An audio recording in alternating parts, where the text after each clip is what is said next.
In this video, we'll be breaking down every Futurama character. Let's get started with our first one. Philip J. Fry represents the ultimate underdog story, except he's the kind of underdog that keeps losing even after the movie should have ended. Born August 14, 1974, in Brooklyn, this ginger-haired delivery boy spent his entire pre-freezing life getting absolutely dunked on by fate, dropped out of Coney Island Community College, which, fun fact, is basically the community college of community colleges, got dumped by his girlfriend Michelle on New Year's Eve 1999, worked a dead-end job delivering pizzas, and had exactly 0 friends outside of a dog he found because someone prank called the pizzeria. The guy applied to be a delivery boy at Panucci's Pizza because he likes things that come in boxes, which is either the saddest or most honest job interview answer in human history. His entire existence in the 20th century reads like a rejected sitcom pitch. What if we made a character whose defining trait is that literally nothing goes right, ever? Back in the 1990s, Fry grew up in the shadow of his older brother Yancey, and we're talking that thick, suffocating shadow where the sun literally never reaches you. Their parents favored Yancey in that casual, soul-crushing way that sitcom parents do. Except this situation had way less laugh track and way more psychological damage. When Fry was born, his mom was more interested in listening to a Mets game on her radio than acknowledging her newborn son, which is basically the origin story of every person who ends up on a therapist's couch talking about feeling unseen. Yancey got the attention, the praise, the approval, basically everything except a participation trophy because he actually won stuff. Meanwhile, Fry spent his childhood getting clowned on during basketball games, breakdancing competitions, and probably every Thanksgiving dinner conversation. The sibling rivalry hit different when one brother keeps stealing your moves,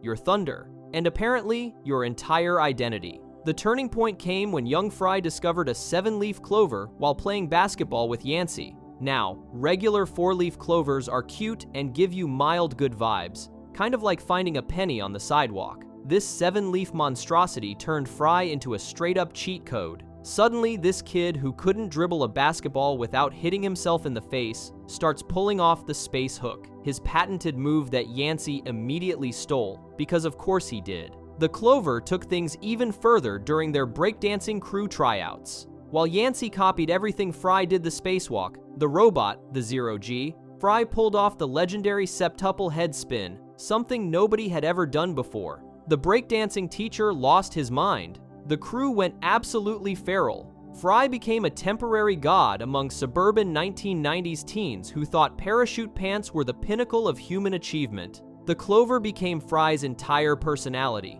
which honestly, when you're that unlucky naturally, makes sense. He kept it everywhere, tucked it in his sweatband, kept it in his shoe, basically turned into Gollum with better hair. Yancey wanted that clover bad, screaming, "Mine, mine," like a seagull with anger issues, chasing Fry around their house while their mom practiced her miniature golf swing in the living room, because apparently that family had 0 concept of normal domestic behavior. Fry eventually stashed the clover in his Ronco record vault in the basement, tucked inside the Breakfast Club soundtrack sleeve. Even in the 90s, Fry understood that album was headed straight for the clearance bin of history. Then came August 1997, when Fry discovered Seymour. Some genius prank called Panucci's Pizza asking for a delivery to Seymour Asses, and Fry, being Fry, actually showed up.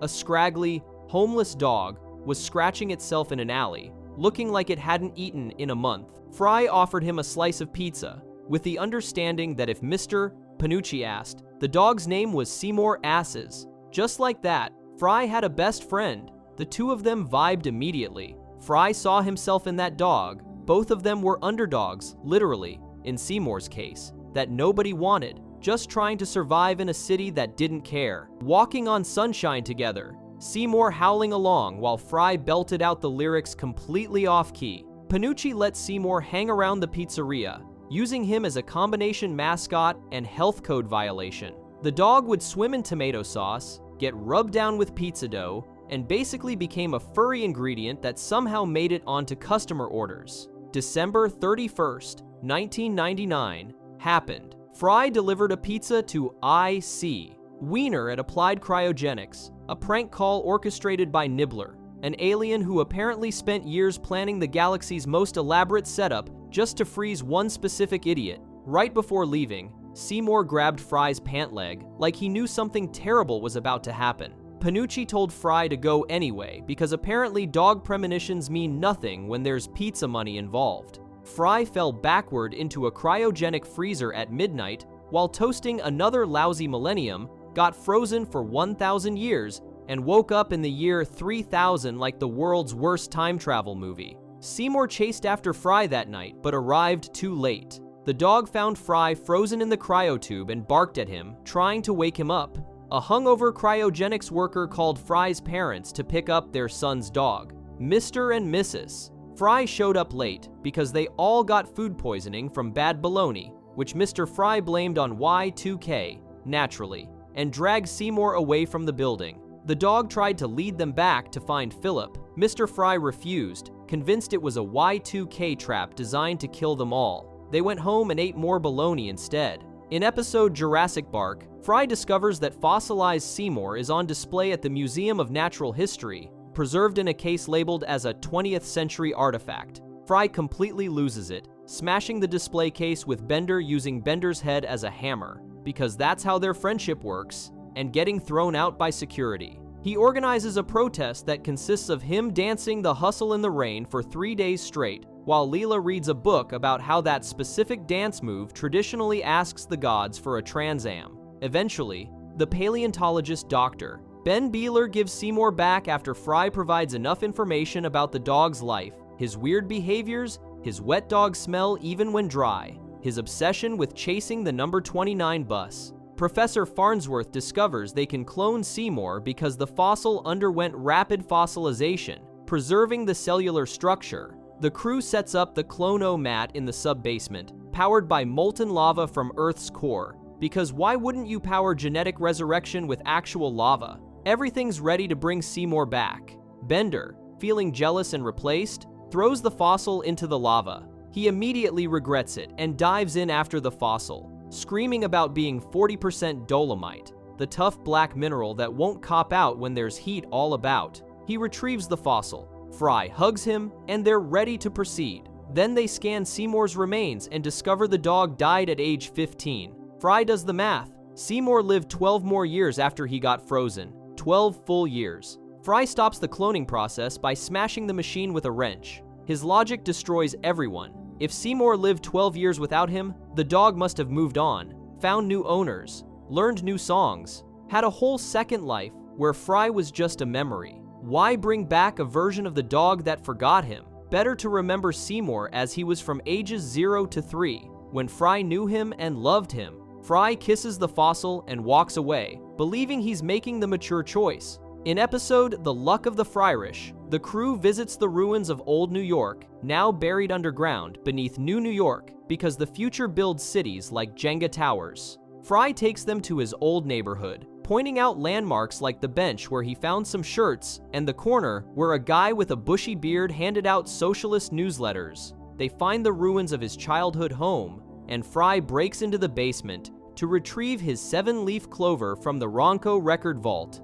Bender vibrates the vault open using structural resonance frequency. His head literally vibrates off his body in the process. Fry opens the Breakfast Club soundtrack sleeve and discovers the clover is gone. Yancey stole it. Then they find the statue in Prospect Park, a monument to Philip J. Fry, the original Martian, first person on Mars. Except the statue looks exactly like Yancey, and the clover is visible in the lapel. Fry absolutely spirals. His brother stole his name, his clover, his dream of going to space, his entire identity, and became famous for it while Fry was frozen. The betrayal hits like finding out your sibling used your Netflix account to watch everything you were saving and then posted spoilers on your social media. They watch a documentary about Philip J. Fry that shows Yancey living an impossibly lucky life, striking oil in a bathroom, dating Icelandic supermodels, having a #1 rock band called Leaf 7. Everything Fry dreamed about, accomplished by someone wearing his name like a stolen jacket. Fry decides to go grave robbing with the righteous fury of someone who just discovered their sibling also stole their favorite hoodie. They travel to Orbiting Meadows National Cemetery, which orbits Earth because even graveyards got gentrified in the future. Bender digs up a nearby grave to steal John Larroquette's spine, because of course he does. They reach Yancey's grave, start digging, and Fry knocks moss off the monument. Then he reads the full inscription: "Here lies Philip J. Fry, named for his uncle, to carry on his spirit." Record scratch. Freeze frame. Get it? Because Fry was literally frozen? We're doing layers here. Yancey named his son after Fry. The clover was passed down to baby Philip as a gift, along with Fry's childhood drawing of himself on a rocket ship. Yancey told his son, "This lucky clover can help you be successful at whatever you do, even breakdancing, and it once belonged to someone very special." That kid became the first person on Mars specifically to honor his uncle, disappeared on New Year's Eve 1999. Yancey didn't steal Fry's identity, he preserved it. He missed his brother every single day and made sure Fry's memory lived on through his son, who accomplished everything Fry dreamed about but never got to chase. Meanwhile, back in Jurassic Park, the episode ends with a montage set to "I Will Wait for You" that should be classified as a war crime against emotions. The show reveals that Seymour never moved on. That dog waited outside Panucci's Pizza every single day for 12 years, through rain, snow, heat waves, and probably several New York City apocalypses. Panucci fed him scraps. The U from the Panucci's Pizza sign fell on a random pedestrian. The seasons changed. Summer to autumn to snowy winter to spring and back around again. Seymour aged into an old, gray dog still sitting in the same spot, waiting for his owner to come back from a delivery that ended 1,000 years in the future. The dog literally waited his entire remaining life for Fry to walk through that door. Then Seymour closed his eyes for the last time, still waiting. Fry leaves both the clover and Seymour's fossil undisturbed. The clover stays in his nephew's grave because that kid earned it by living the dream Fry never got to chase. Seymour stays uncloned because Fry believes incorrectly, tragically, that the dog lived a happy life after he left. Both decisions show Fry's growth from the selfish, immature guy who got frozen while eating stolen pizza. He chooses to let go of his past rather than desperately cling to it, even though it kills him inside. The long-term impact of these episodes turns Fry from a one-dimensional man-child into someone genuinely complex. His relationship with Leela deepens because she sees him make mature, selfless choices rare for a guy whose default setting is eat garbage and complain. Bender learns that Fry values real connection over convenience. The robot literally dives into lava to save a fossil of a dog he initially hated, which is basically your best friend doing your homework, except if the homework was also on fire and could permanently kill you. The crew realizes that beneath Fry's incompetence and stupidity lives someone capable of profound love and sacrifice. Fry spent his whole life feeling like the universe's punching bag, getting overshadowed by his brother and forgotten by everyone who mattered. These episodes prove that Fry was never forgotten. His brother loved him enough to name his son after him, his dog never stopped waiting, and his sacrifice of staying frozen saved the entire universe from the brain spawn. The show takes this pizza delivery loser, who fell into a freezer by accident, and reveals he was the most important person in several lives, even especially when he was gone. That's either beautiful or horrifically sad, and Futurama says, "Why choose?" and hits you with both barrels simultaneously. Moving on to the next character, and trust me, you're not ready for this one. If you're enjoying this, go ahead and subscribe. Turanga Leela spent 25 years believing she was the last of her species, which is basically the loneliest flex you could possibly have. Born July 29th, 2975, this purple-haired, one-eyed woman grew up at the Cookieville Minimum Security Orphanarium, getting absolutely roasted by every kid who had the audacity to own 2 functioning eyeballs. The children called her Eyeball, One Eye, and probably a dozen other creative insults that would make a playground monitor reach for their whistle. Nobody wanted to adopt the Cyclops kid, which makes sense when you remember that people adopting orphans are looking for cute poster children, and Leela looked like she walked out of a Greek mythology cautionary tale about why you shouldn't anger the gods. She spent her entire childhood wearing a bracelet with a note written in mysterious alien symbols. The note supposedly proved she was an alien from an unknown planet, the sole survivor of her entire race. Imagine going through puberty while thinking you're literally the only person of your kind in the entire universe. That's the kind of existential crisis that would send most people straight to therapy, or at least to some really questionable online support groups. Leela coped by becoming a certified badass, learned martial arts, trained as a pilot, and developed the kind of no-nonsense personality that comes from spending your formative years getting bullied for having one eye while simultaneously knowing you're cosmically alone. The orphanarium warden, Vogel, tried his best in that government employee with limited emotional bandwidth kind of way, but raising an alien orphan ranks pretty low on the list of things you're prepared for when you sign up to run a minimum security children's facility. In episode The Cyber House Rules, the orphanarium throws a reunion and names Leela their Orphan of the Year, which sounds prestigious until you remember it's basically, congratulations, you made it out of here, without becoming a complete disaster. Leela shows up to rub her success in everyone's faces. She's a starship captain now, which beats living in a cardboard box like most of her fellow orphans. At the reunion, she reconnects with Adlai Atkins, her childhood crush who used to join in mocking her single eye because nothing says "I like you" like participating in targeted harassment. Adult Adlai has become a phaser eye surgeon, which is either incredibly convenient timing or the universe setting up the world's most obvious plot development. He offers to give Leela a second eye through surgery, grafting paraffin onto her face with skin from her foot, which sounds exactly as appealing as it is. Leela accepts because she's spent her entire life wanting to be normal. The surgery works, and suddenly she's walking around with two eyes like some kind of regular person. She gets to experience all the joys of mainstream society, wearing two pairs of sunglasses simultaneously, using both eyes to apply eyeliner, which she initially smears across her entire face because muscle memory is a tricky thing, and blending into crowds without everyone staring at her forehead. Adlai asks her out on the world's most aggressively mediocre date. They visit the Municipal Arboretum, a place so unremarkable it might as well be called the Garden of Acceptable Normalcy. He orders an average bouquet from a tree. They have the kind of bland, inoffensive conversation that makes watching paint dry seem exciting by comparison. When they kiss, it's a peck so devoid of passion it could have been a business transaction. But here's where things get interesting, and by interesting, we mean emotionally devastating in ways that'll make you rethink your entire approach to self-acceptance. Adlai reveals his plan. He wants to marry Leela and have kids. Cool, right? Except when Bender starts running an illegal orphan operation, because of course he does.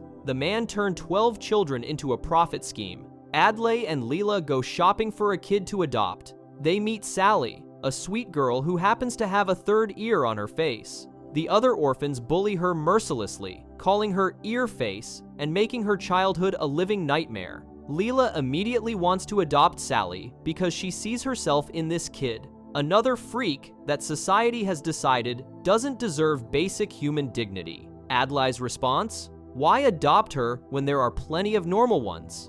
Then he offers to give Sally surgery to remove her ear and make her acceptable. That's when Leela realizes what she's actually signed up for. Adlai doesn't love her for who she is. He loved her because he could fix her. His entire attraction was built on the premise that Leela was a project he could normalize into his vision of acceptability. The man literally wanted to surgically alter a child to fit his narrow definition of what deserves love and adoption. Leela snaps, slams him against the prison bars, because this adoption shopping trip happened in a jail cell, long story involving Bender's child exploitation scheme, and demands he restore her original eye immediately. She chooses authenticity over acceptance, tells Adlai exactly where he can shove his conventional lifestyle, and walks away with her Cyclops eye restored. Around the same time, in episode Leela's Homeworld, Leela gets named Orphan of the Year at a formal ceremony. During her acceptance speech, She tells the crowd that being an orphan made her strong and independent.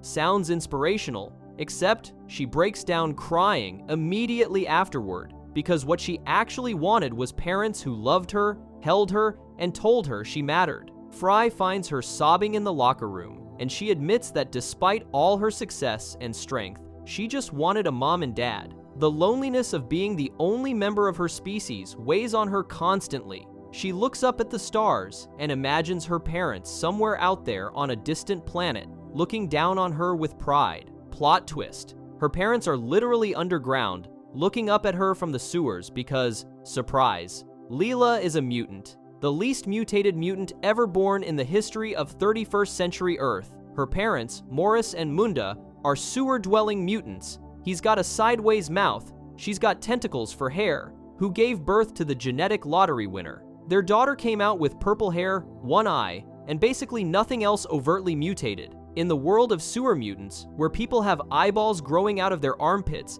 and extra limbs sprouting from random body parts, Leela was essentially prom queen material. Her parents made an impossible choice: abandon their perfect baby on the surface so she could have a real life rather than being forced into the sewers where mutants were legally forbidden from existing. Morris and Munda crafted the note in fake alien language. Munda has a PhD in exolinguistics, which means she's wildly overqualified to be living in a sewer, but that's basically the mutant experience summarized. They dressed up their abandonment of Leela as an alien origin story so surface dwellers would accept her as an orphaned extraterrestrial rather than reject her as a mutant. Then they spent 25 years secretly watching over their daughter, protecting her from shadows, leaving gifts when she needed them, and basically being the world's most dedicated stalkers, except with parental love as motivation. Every time young Leela almost fell down the stairs, Morris's arm would appear from the walls to redirect her. When she studied late at night, Munda would sneak cookies through the toilet, which is either touching or deeply unsanitary, depending on your perspective. On Leela's birthdays, presents would mysteriously appear with notes saying "Happy Birthday, Leela," because her parents refused to let their sacrifice mean complete absence. The truth comes out when Bender starts dumping toxic waste into the sewers because he got paid $500 to dispose of it and figured out of sight, out of mind was a perfectly reasonable business model. The waste ruins the mutants' beautiful mutagenic sewage lake, and they're pissed enough to kidnap Fry, Leela, and Bender. The mutants plan to drop them into the sewage and mutate them as punishment, which would be karmic justice, except Bender doesn't have DNA and thus can't mutate. They plan to just beat him up afterward, which is honestly fair. Two hooded figures save them at the last second, specifically calling out Leela's name, which obviously means these mysterious figures know something about her past.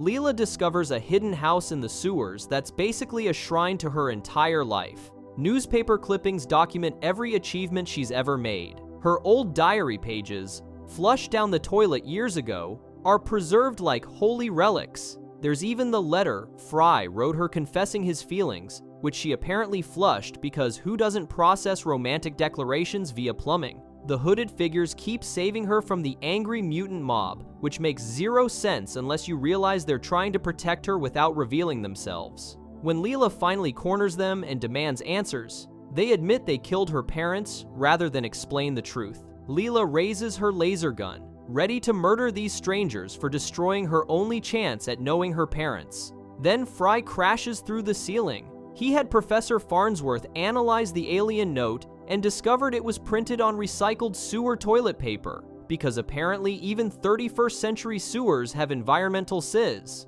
He pulls off their hoods and reveals the truth. The hooded figures are her parents. Morris and Munda never wanted Leela to know she was a mutant. They sacrificed their relationship with their daughter so she could live on the surface as a normal person, or at least as an alien, which ranks higher on the social ladder than mutant, apparently. The revelation destroys and reconstructs Leela simultaneously. She's a mutant. Everything she believed about herself, the alien heritage, the mysterious origins, the cosmic loneliness of being the last of her kind, was a carefully constructed lie designed to give her a better life. Her parents loved her enough to let her believe they abandoned her, let her grow up thinking she was completely alone, Let her spend 25 years wondering about the family that supposedly died on some distant planet. They watched her entire life from the sewers, close enough to protect her but never close enough to embrace her. The montage, showing their secret guardianship throughout her life, plays like a gut punch delivered in slow motion.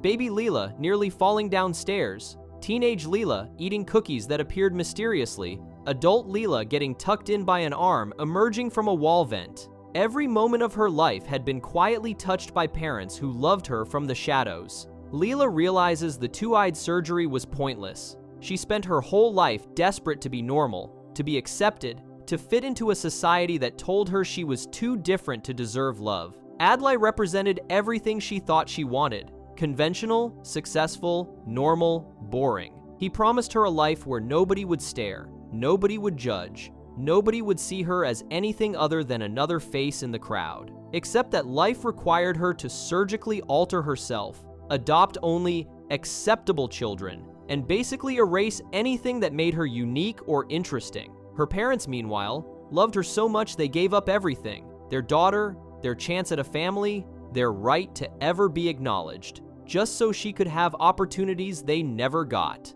The immediate aftermath sees Leela embracing her identity as a mutant. She gets her eye restored to its original Cyclops glory, dumps Adlai like the lukewarm oatmeal he is, and reunites with her parents for the first time as an actual family rather than stalker and stalky. Sally, the ear-faced orphan, presumably gets adopted by someone less obsessed with surgical normalization. Bender continues dumping toxic waste everywhere because leopards don't change their spots and robots don't develop environmental consciousness. Fry stands by Leela through the entire revelation, proving once again that his loyalty might be the only consistent thing in his disaster of a life. The long-term impact fundamentally changes how Leela sees herself and her place in the universe. She goes from believing she's a lonely alien to discovering she's the least mutated success story of an entire underground society. Her parents become recurring characters in her life.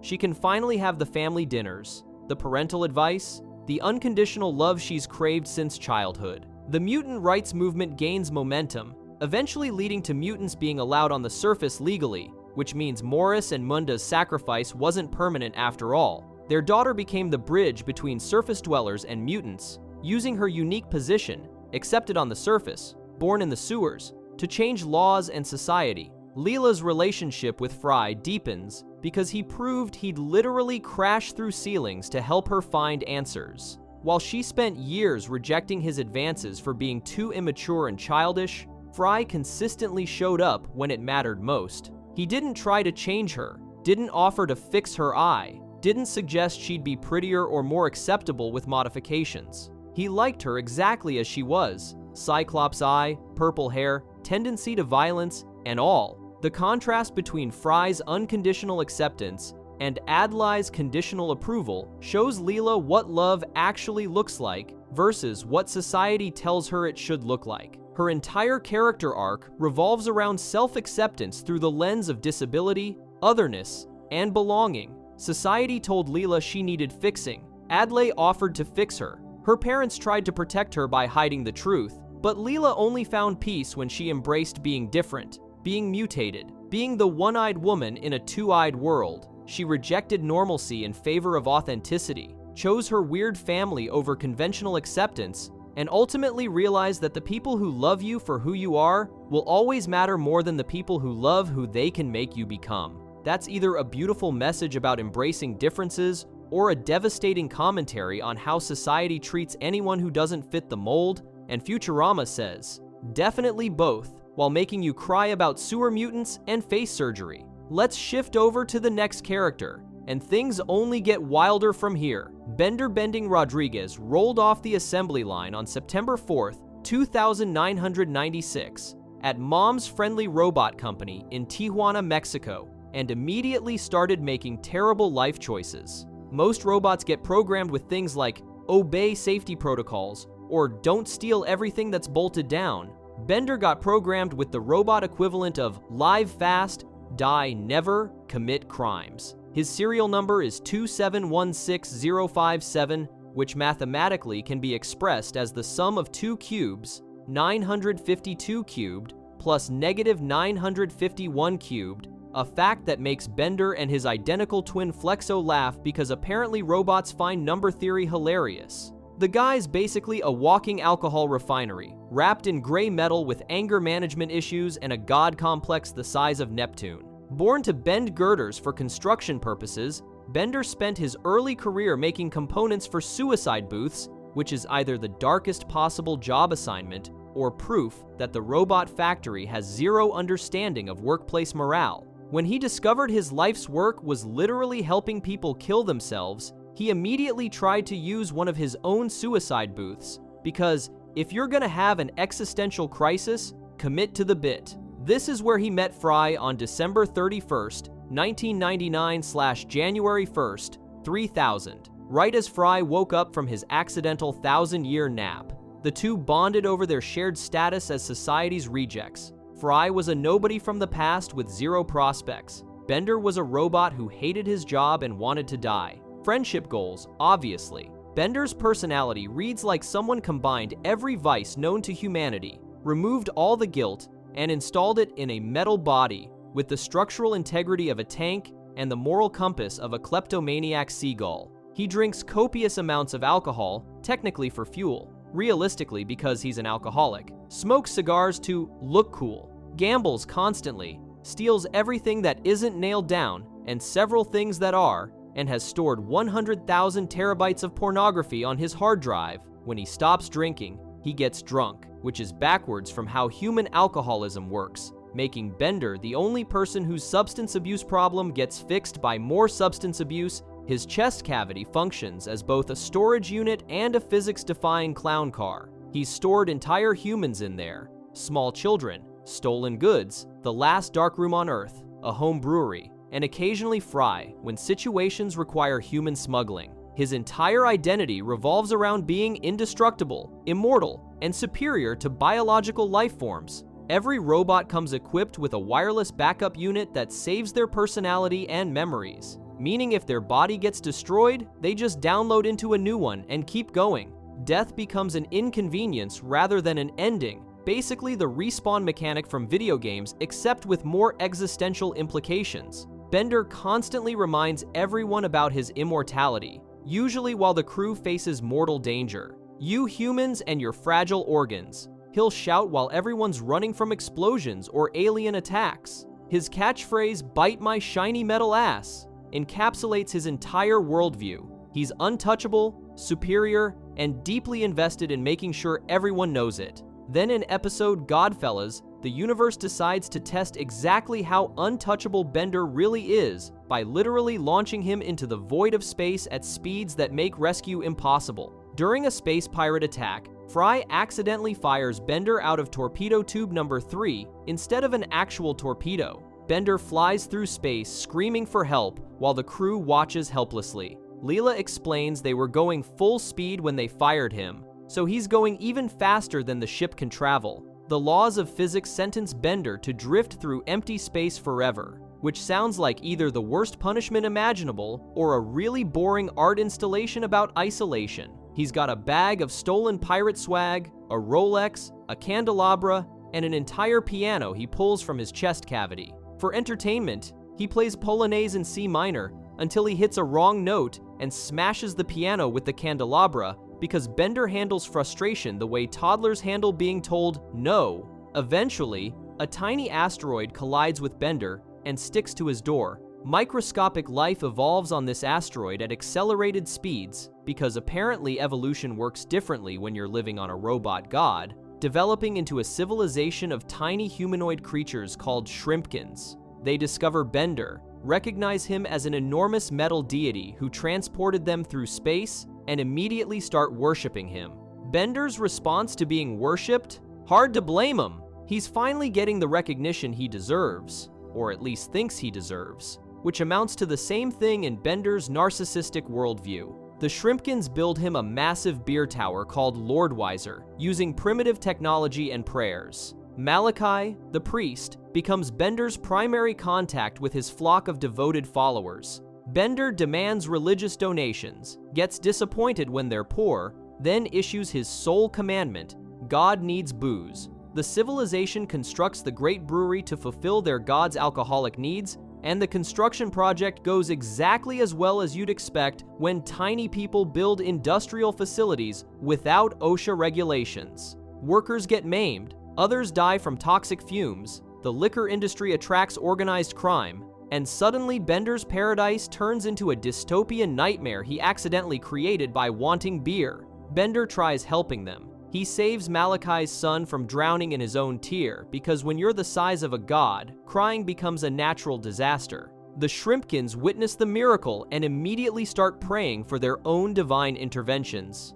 Bender tosses them a coin for wealth and flattens several houses. He reflects sunlight onto farmers' fields for better crops. The fields burst into flames along with the farmers. Every attempt to help causes more destruction because Bender's too big, too clumsy, and fundamentally too Bender to understand the consequences of his actions at microscopic scale. When Malachi begs him to rise up against non-believers on Bender's backside, yes, there's a competing civilization that lives on his ass and stopped believing in him.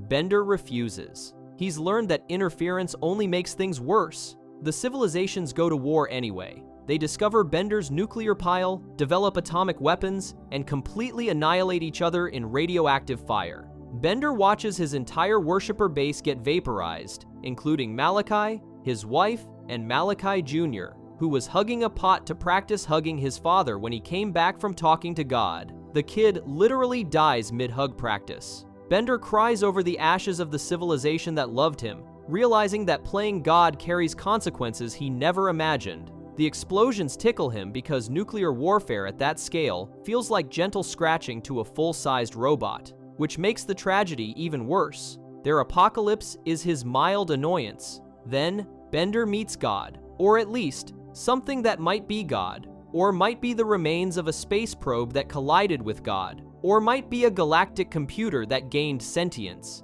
The entity pulls Bender toward it through space, communicates in binary before switching to English, and admits it's possible that it's God while sounding remarkably uncertain for an omnipotent being. They have a conversation about divinity, free will, and the burden of answering prayers. God explains that so many people pray for so much that after a while, you tune it out, which is either profound commentary on the limits of divine intervention or admission that even God gets overwhelmed by the constant demands. Bender confesses his failure. He tried helping his tiny worshippers, tried ignoring them, and either way, they ended up dead.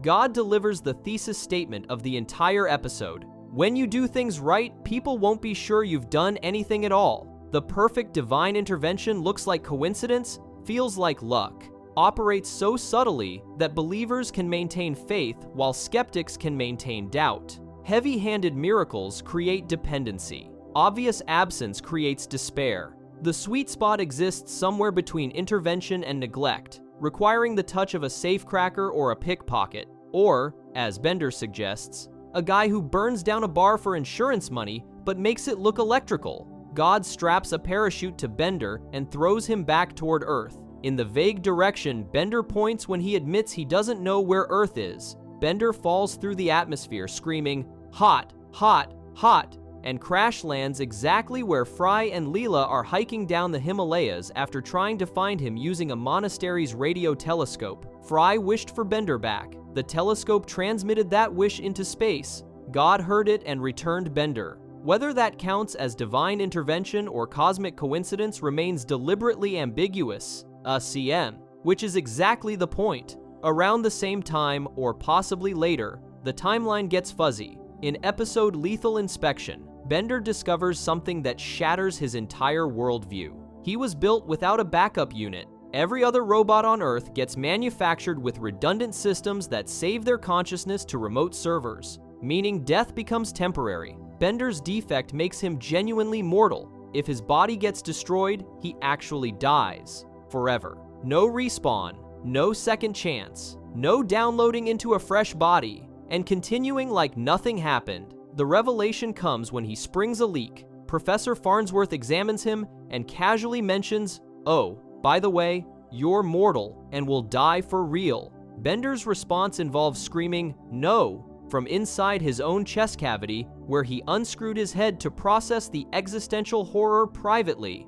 The immortal robot who mocked humans for their fragility suddenly faces the same mortality he spent years ridiculing. His entire personality was built on the foundation of being indestructible. Every risk he took, every dangerous situation he threw himself into, every time he volunteered for suicide missions or Russian roulette, or whatever insane scheme the crew cooked up, all of it assumed he'd survive. Finding out he could actually die transforms Bender from an invincible chaos agent into someone with stakes, consequences, and a limited lifespan somewhere between a minute and 1 billion years, according to Farnsworth's calculations, which narrows it down not at all. Bender fixates on the person responsible, Inspector 5, the quality control bureaucrat who examined baby Bender fresh off the assembly line and approved him despite the defect. Every robot comes with a certificate from their inspector declaring them fit for purpose. Bender's certificate,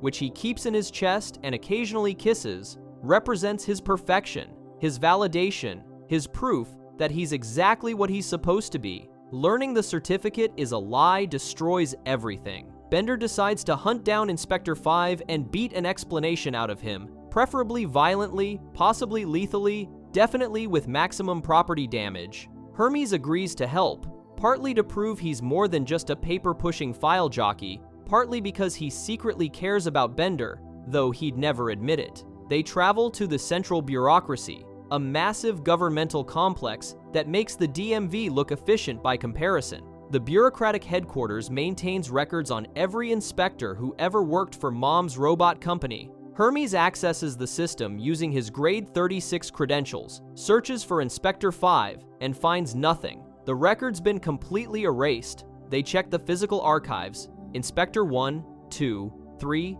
4, 6, but no 5. Someone deliberately removed every trace of Inspector 5's existence, which means either a cover-up or something more complicated. Their investigation leads them to Tijuana, Mexico, to the abandoned factory where Bender was born. They find Inspector 5's home address in a half-eaten employee directory pulled from Mexican garbage along with 2 owls, because Mexico. The house is abandoned, destroyed, empty, except for an iguana that bites Bender's eye, then climbs inside his body through the eye socket, scuttles around, and climbs back out through his chest cavity. Bender breaks down crying, punching walls, demanding answers that will never come. Why did Inspector 5 approve a defective robot? Why didn't he care enough to do his job properly? Bender deserved better. He's Bender, damn it. Hermes consoles him by pointing out that being Bender matters more than having perfect quality control. Inspector 5 was just a bureaucrat, but Bender became something more. A friend, a crew member, someone who matters to people despite or because of his flaws. Bender puts Hermes on his do not kill list, which represents the highest honor Bender can bestow, acknowledging that someone's life has value even though they're a bureaucrat. Then Mom's killbots attack because Bender called tech support to complain about being defective, and Mom eliminates defective products by murdering them with missiles. Hermes and Bender run from the killbots through increasingly absurd action sequences, jumping onto trains, limboing under low-clearance tunnels to avoid decapitation, getting chased through the desert. When they're cornered in Inspector 5's house, Hermes tells Bender to run while he hacks the terminal to fake Bender's death. Bender refuses to leave, then immediately leaves anyway when explosions start happening, because self-preservation beats loyalty every time. Classic Bender. Hermes successfully hacks the system, marks Bender as terminated, and saves his friend's life by lying to Mom's death squads. The house collapses from missile damage, but Hermes limbos out from under the wreckage, looking like an action hero who doesn't look back at cool explosions. They return to Planet Express. Bender gains a new appreciation for life's preciousness, which he immediately squanders by suggesting everyone get brick-faced drunk, and Hermes quietly burns a folder. The folder contains the truth. Hermes is Inspector 5. He worked at the robot factory, scanned baby Bender, found the missing backup unit, knew the protocol required destroying defective units, and chose to approve Bender anyway. He marked the defect as acceptable, saved Bender's life, then quit the job and erased his own records to protect both of them from Mom's quality control purges. When Bender and Hermes searched the archives,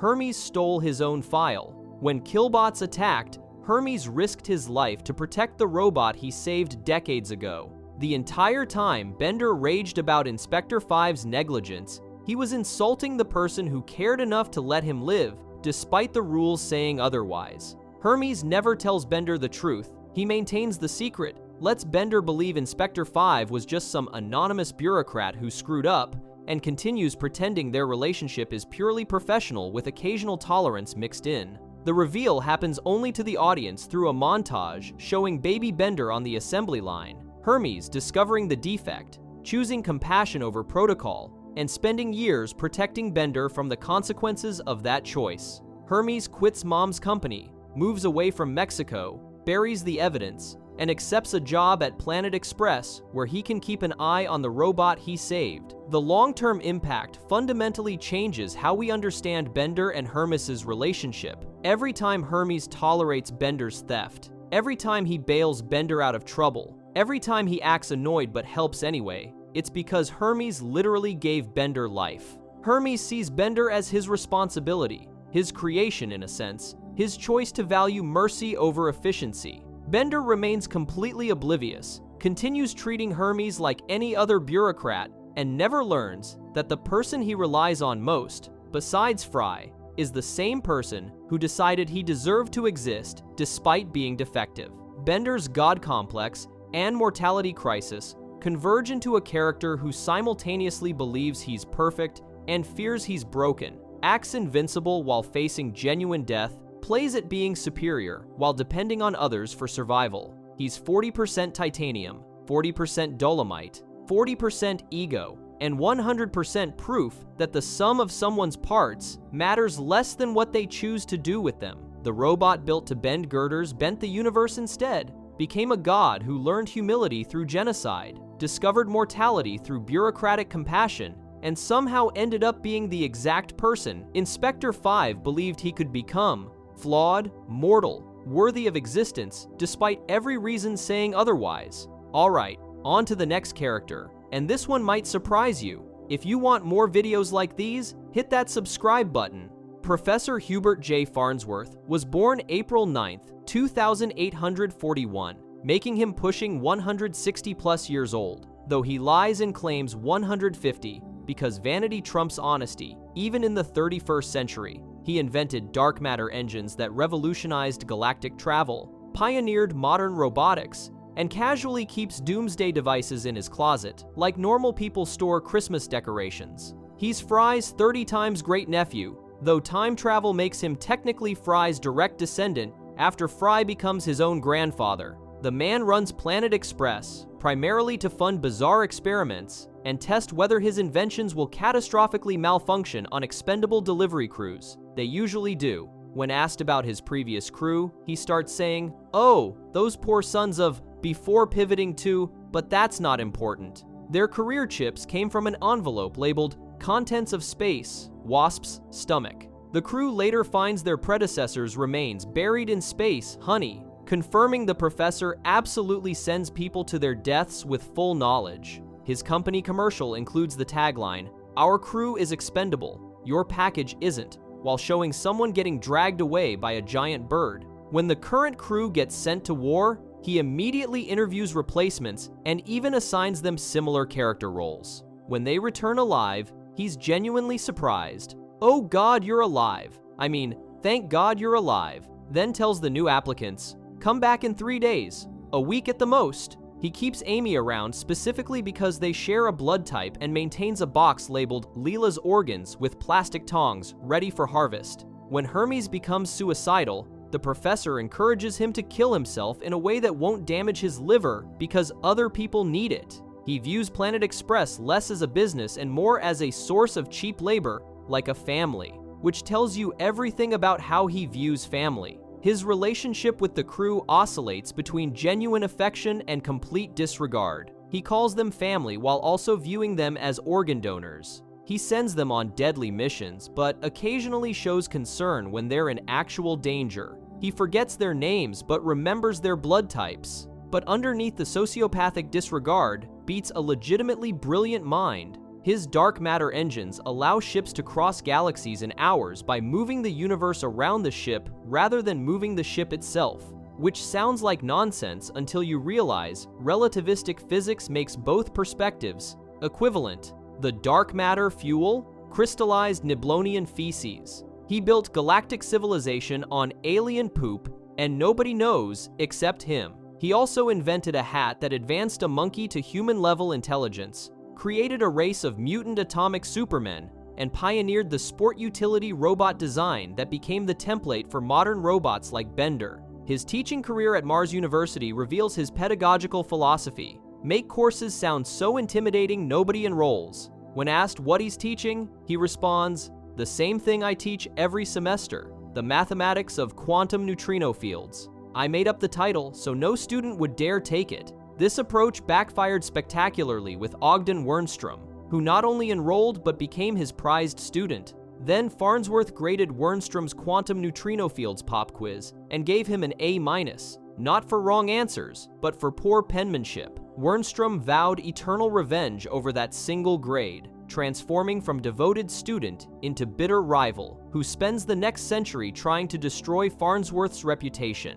They compete in everything: academic honors, invention competitions, who can build the better doomsday device. Whenever Wernstrom appears, the professor spits Wernstrom with pure venom over penmanship from 100 years ago. They're both petty old men whose feud outlasted most civilizations, trapped in eternal one-upmanship that stopped being about science decades ago and transformed into pure spite. His greatest invention and greatest regret both involve Mom, née Carol Miller. When they were young, relatively speaking, he was probably 80. They worked together at her company developing robots. Photos show a beautiful woman and surprisingly handsome Farnsworth who looked remarkably like Fry, complete with orange hair. They fell passionately in love, and the professor created groundbreaking robotics during this period. The relationship imploded when he created Q.T. McWhiskers, an adorable robot, cat shooting rainbows from its eyes. Mom wanted to weaponize it. Farnsworth left rather than watch his work get corrupted. Or maybe she just dumped him after he called her as beautiful as any object on Earth, because who wants to be compared to an object? They've reunited and broken up approximately 3 times since. When he needs to steal something from her bra, he brings flowers, and they have what he describes as a whirlwind of hot, dry sex. The only physical description we get of his eyes comes from her. "Your eyes were always such a beautiful shade of milky white," though he never removes his glasses long enough for viewers to confirm. After she discovers the theft, she dumps him again. The complication neither discusses publicly. Ignor, Mom's youngest and dumbest son, is actually the professor's biological child. Mom despises Ignor specifically, treats him worse than his brothers Walt and Larry, and never acknowledges why. The professor barely reacts to this revelation because apparently having a secret son doesn't rate as particularly dramatic by his standards. His intentional offspring proves equally complicated. Hubert Farnsworth, his 12-year-old clone created from skin cells harvested from one of the shapelier growths on my back. The cloning went wrong when baby Hubert got squished against his growth tube, flattening his nose. Hubert represents everything the professor hoped to create: a scientific successor, and everything he can't stand about himself. The kid's brilliant, skeptical, and completely dismissive of his creator's achievements. Hubert declares the professor's work weapons-grade baloney. The faster-than-light dark matter engines? Impossible. The professor counters that scientists increased the speed of light in 2208. Also impossible, Hubert says. The afterburner delivering 200% fuel efficiency? Especially impossible. When pressed to explain, the professor admits, "It came to me in a dream, and I forgot it in another dream." Hubert's rebuttal cuts deep. That's not what being a scientist is all about. That's what being a magical elf is all about. At his birthday roast, Hubert announces he'd rather be something useful, like a teacher's aide or a prison guard or a science fiction cartoon writer, than continue the professor's legacy. "In your entire life, your only half-decent invention was me, and I didn't turn out like you wanted either." The professor tears up, then falsely claims he's reached 160, triggering Sunset Squad robots, who collect elderly citizens for mandatory retirement. The near-death star hooks residents to life support and plugs them into virtual reality, simulating Florida retirement communities. Endless bingo, oatmeal for every meal, waiting for children who never call. The facility stores people in massive grave-like structures containing thousands of drawers, each labeled with birth date and D, soon as the death date. When rescued, the professor describes it as 100 times more horrible than anything I could imagine, which from someone who's built doomsday devices and witnessed heat death carries weight. The rescue mission forces Q*bert to step up.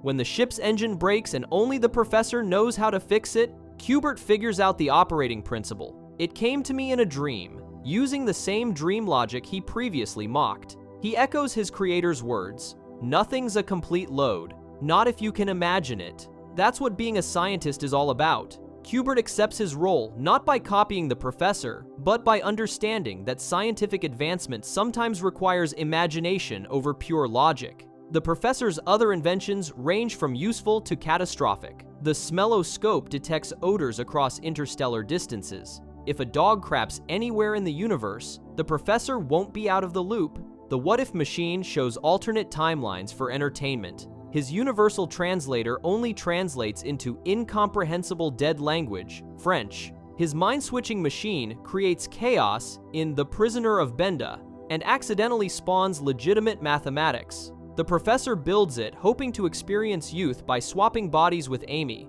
They discover two bodies can never switch back directly after swapping once due to cerebral immune response. What follows involves the entire crew, Emperor Nikolai, a wash bucket, and eventually, two Harlem Globetrotter mathematicians who develop the Futurama theorem, US. Legitimate mathematical proof showing any body swap scenario can be resolved using at most 2 additional people. Writer Ken Keeler holds a PhD in mathematics and developed actual proof for this fictional problem. The theorem gets published in academic journals and cited in real papers about permutation groups. His attitude toward religion shifts based on circumstances. He dismisses creationism and faith-based explanations, screaming "Hail Science" with 666 on his forehead. But when experiments go wrong and he thinks he's dying, he desperately screams for help from multiple deities: Jesus, Zeus, Buddha, Satan, claiming Satan owes him one. He prays to Isis when believing his crew died. His scientific rationalism vanishes the moment he faces genuine danger,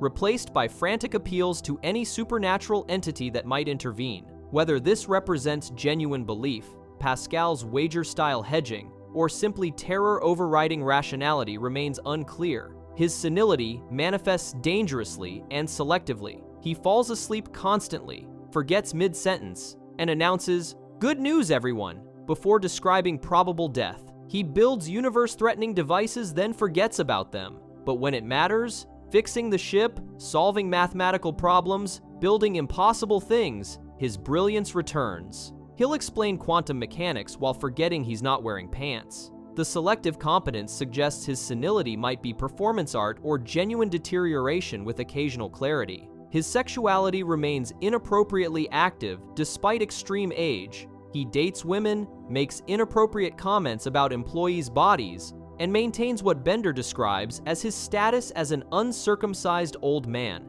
implying everyone's been subjected to more anatomical information than they wanted. His tendency toward exhibitionism means he strips naked and runs through city streets for fun, stating that primitive notions of modesty from the 20th century are long gone. He mentions being old enough to rent ultra porn, and occasionally trails off mid-sentence with nostalgic, "Oh yes," when discussing his colorful sexual past. In The Late Philip J. Fry, his forward-only time machine accidentally sends him, Fry, and Bender to the literal end of the universe. They watch reality collapse, witness a new Big Bang, and loop back by going forward infinitely. The professor treats witnessing the heat death of existence like a moderately interesting field trip, showing more concern about getting back for work than processing existential implications. He's lived so long that nothing surprises him anymore. His greatest fear is irrelevance. When Q*bert rejects his legacy,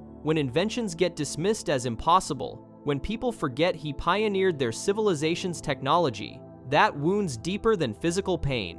The irony is, his best invention gets credited to Mom's company. His robotics work gets overshadowed by her monopolistic control. History remembers Mom as the industrialist who powered civilization. The professor becomes a footnote about the crazy old man who nearly destroyed the universe while sending delivery crews to their deaths. Cubert's eventual acceptance offers hope the legacy survives through intellectual rather than commercial means. The clone who dismissed impossible work learns to embrace imagination, inherits willingness to pursue absurd ideas that might revolutionize everything. At least one person will remember that behind the senility and casual safety disregard, Professor Hubert J. Farnsworth genuinely changed the universe. He just changed it so completely that nobody remembers when things worked differently, which might be the most successful kind of revolution possible. Let's head to the next character, and you'll want to hear this. Amy Wong was born December 18th,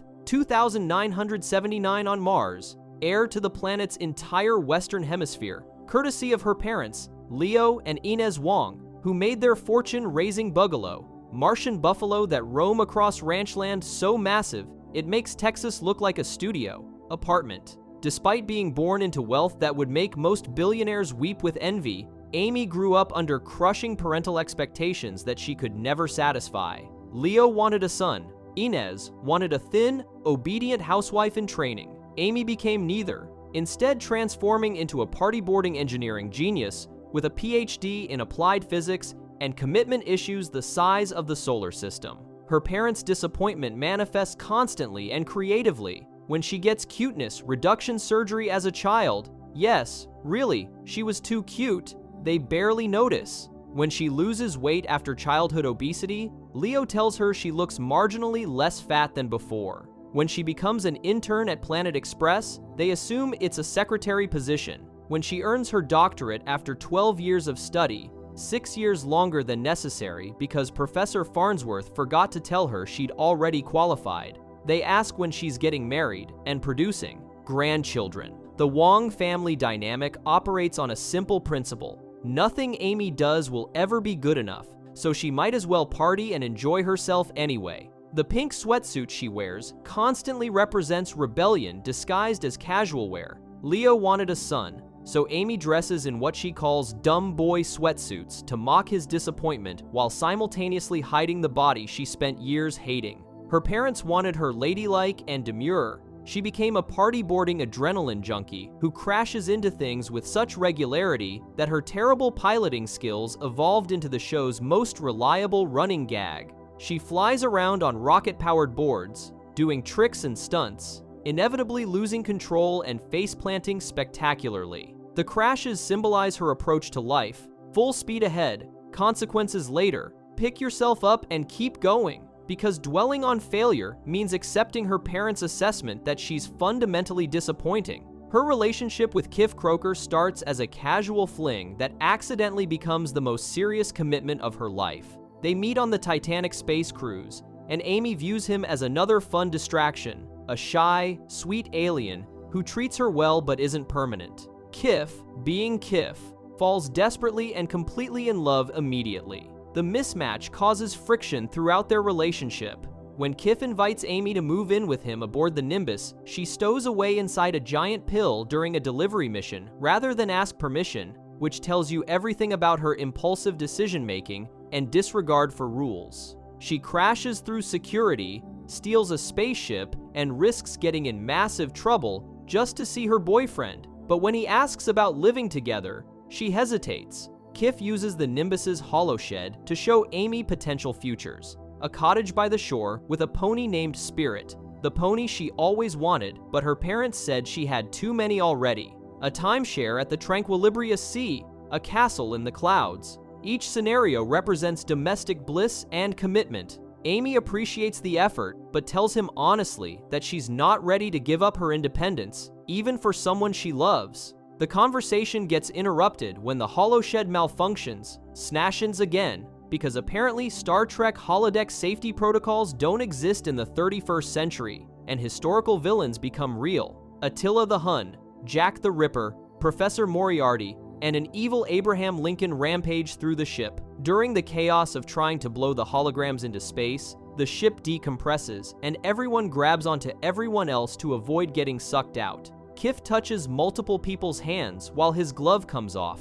This becomes relevant because Kif's species, amphibiosins, reproduce through a process that sounds like bad science fiction but is actually worse. When they experience deep feelings of love, they enter a receptive state where their skin becomes semi-permeable to genetic material. Touch someone's hand while receptive, boom, pregnant. Kif announces his pregnancy joyfully. Amy responds with significantly less enthusiasm, clearly uncertain about the implications. The crew runs a DNA test using Farnsworth's alien cross-species genetic analyzer, basically a giant centrifuge that spins people at 10,000 RPM until non-parents fly out through tubes like human cannonballs. Fry goes first, then Zap Brannigan. Kif's relief is palpable when Zap gets ejected, then Zoidberg, who apparently lives in the maternifuge. Amy and Leela remain. Amy flies out, leaving Leela as the biological mother. Kif explains that while Leela provided DNA by touching his ungloved hand during the decompression,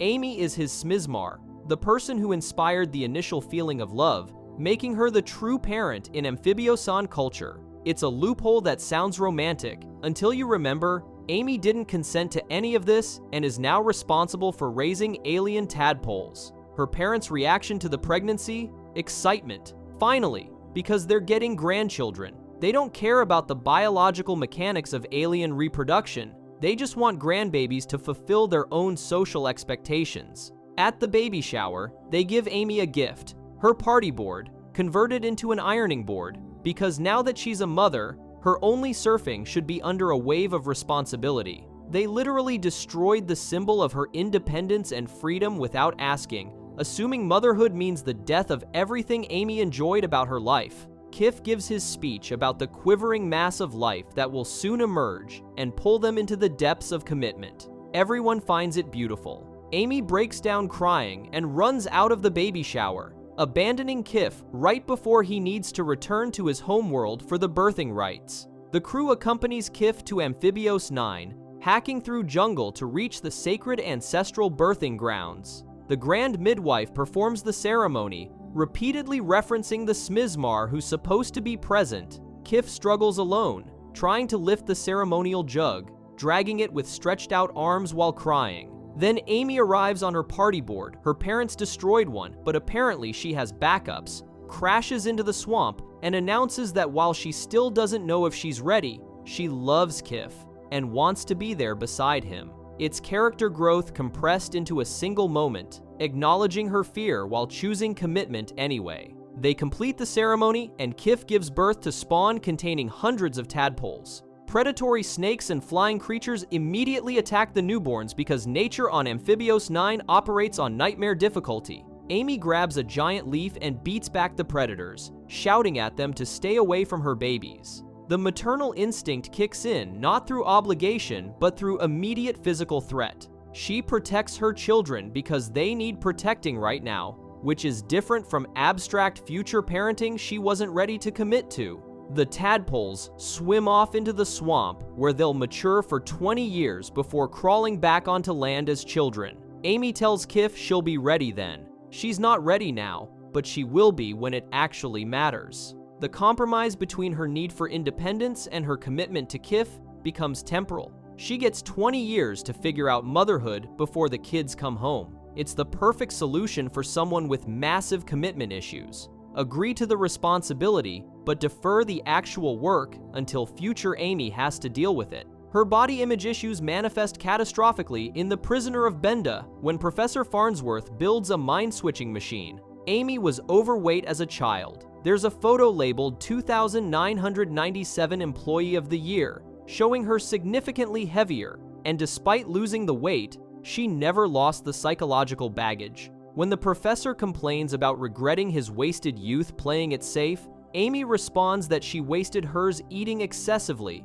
They make a deal. The professor wants to experience youth and take risks. Amy wants to indulge her food cravings without gaining weight. They swap bodies and immediately discover the fundamental problem with this plan. The professor takes Amy's body party boarding and crashes it into a rock face within seconds because being young doesn't magically grant coordination or athletic ability. Meanwhile, Amy sits down to eat everything she's denied herself for years and discovers the professor's ancient body can't handle her dietary ambitions. She can't digest anything with his false teeth and unreliable digestive system. The plan fails completely. When they try to switch back, the machine reveals its fatal flaw. Once two bodies have switched minds, they can never switch back directly due to cerebral immune response. They're stuck until they can use a third body as temporary storage. What follows is a cascade of body swaps involving the entire crew, but Amy's journey is particularly revealing.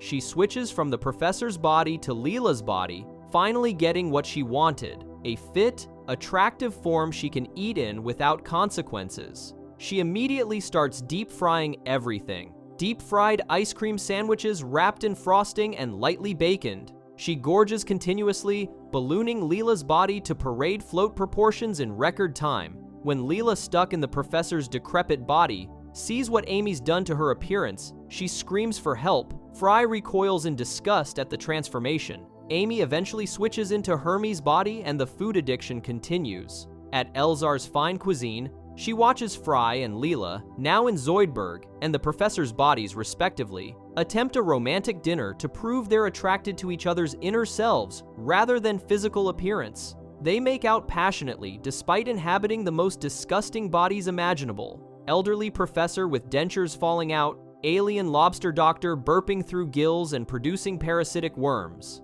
Amy watches this display, about to eat ice cream, and something breaks. The ice cream falls from her spoon. She loses her appetite. Forever. The sight of genuine connection transcending physical appearance makes her realize her own relationship with food and body image is fundamentally broken. Her arc across these episodes reveals someone brilliant but underestimated, wealthy but unfulfilled, beautiful but insecure. She earned a PhD in applied physics after 12 years at Mars University. But the professor kept her as an intern because he forgot to tell her she qualified 6 years earlier. She's legitimately skilled. She repairs the ship constantly, builds devices, solves engineering problems, but everyone treats her like the ditzy intern because she talks like a valley girl, crashes into things, and acts impulsively. The disconnect between her capabilities and how people perceive her causes constant frustration. Her speech patterns reflect code switching between cultures. She swears in Cantonese when angry or frustrated, threatening violence in her native language, adds invented slang like spleesh and guh, and generally talks in a way that makes people underestimate her intelligence. It's deliberate. If people expect nothing from her, she can't disappoint them the way she disappoints her parents. The party girl persona provides armor against criticism while letting her do what she actually enjoys: engineering, physics, solving problems, and occasionally dating robots in defiance of anti-robosexual laws. Her relationship with Bender represents rebellion taken to its logical extreme. Robosexual relationships are illegal and taboo. Amy dates Bender anyway, becomes physically intimate with him. Yes, really, we see them in bed together, and nearly marries him. She fights for robosexual marriage rights through a political campaign that eventually succeeds. Then she dumps Bender because legal marriage means monogamy and commitment, and Amy wants neither from a robot who treats relationships as temporary theft opportunities. She fought for the right to marry robots while having no intention of actually doing it, which perfectly encapsulates her approach to commitment. Defend the principle, avoid the practice. The tragedy of Amy Wong is that she's exactly what the 31st century claims to value: brilliant, educated, accomplished, independently wealthy, but she's defined by what she isn't: thin enough for her mother, son-like enough for her father, committed enough for Kif, careful enough to not crash into things. She compensates by refusing to take anything seriously except when it actually matters.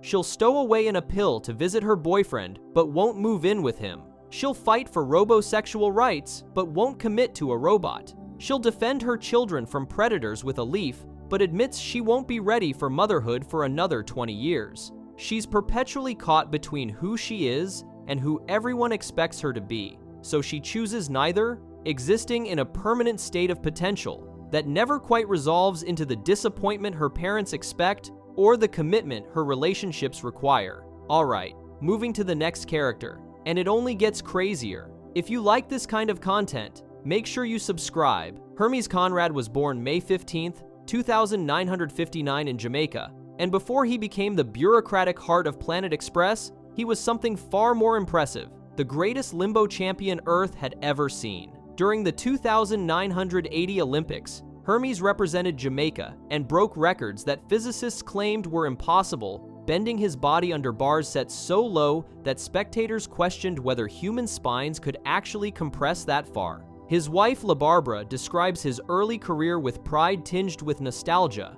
remembering when her husband was famous for athletic excellence rather than filing efficiency. His main rival was Barbados Slim, representing Barbados, who holds the distinction of being the only man to win gold medals in both limbo and sex. Yes, by the 31st century, sex has apparently become an official Olympic sport with scoring criteria that nobody wants explained in detail. The rivalry between Hermes and Barbados Slim extends beyond athletic competition into deeply personal territory because LaBarbara was previously married to Slim before ending up with Hermes. Slim is taller, more muscular, more successful, and generally better than Hermes at everything, which creates a constant undercurrent of insecurity in Hermes' marriage. Whenever Slim appears, he makes pointed comments about Hermes' physical condition compared to his own towering, elegant Caribbean frame, and the fact that he continues to dominate in limbo competitions while Hermes gave up the sport entirely.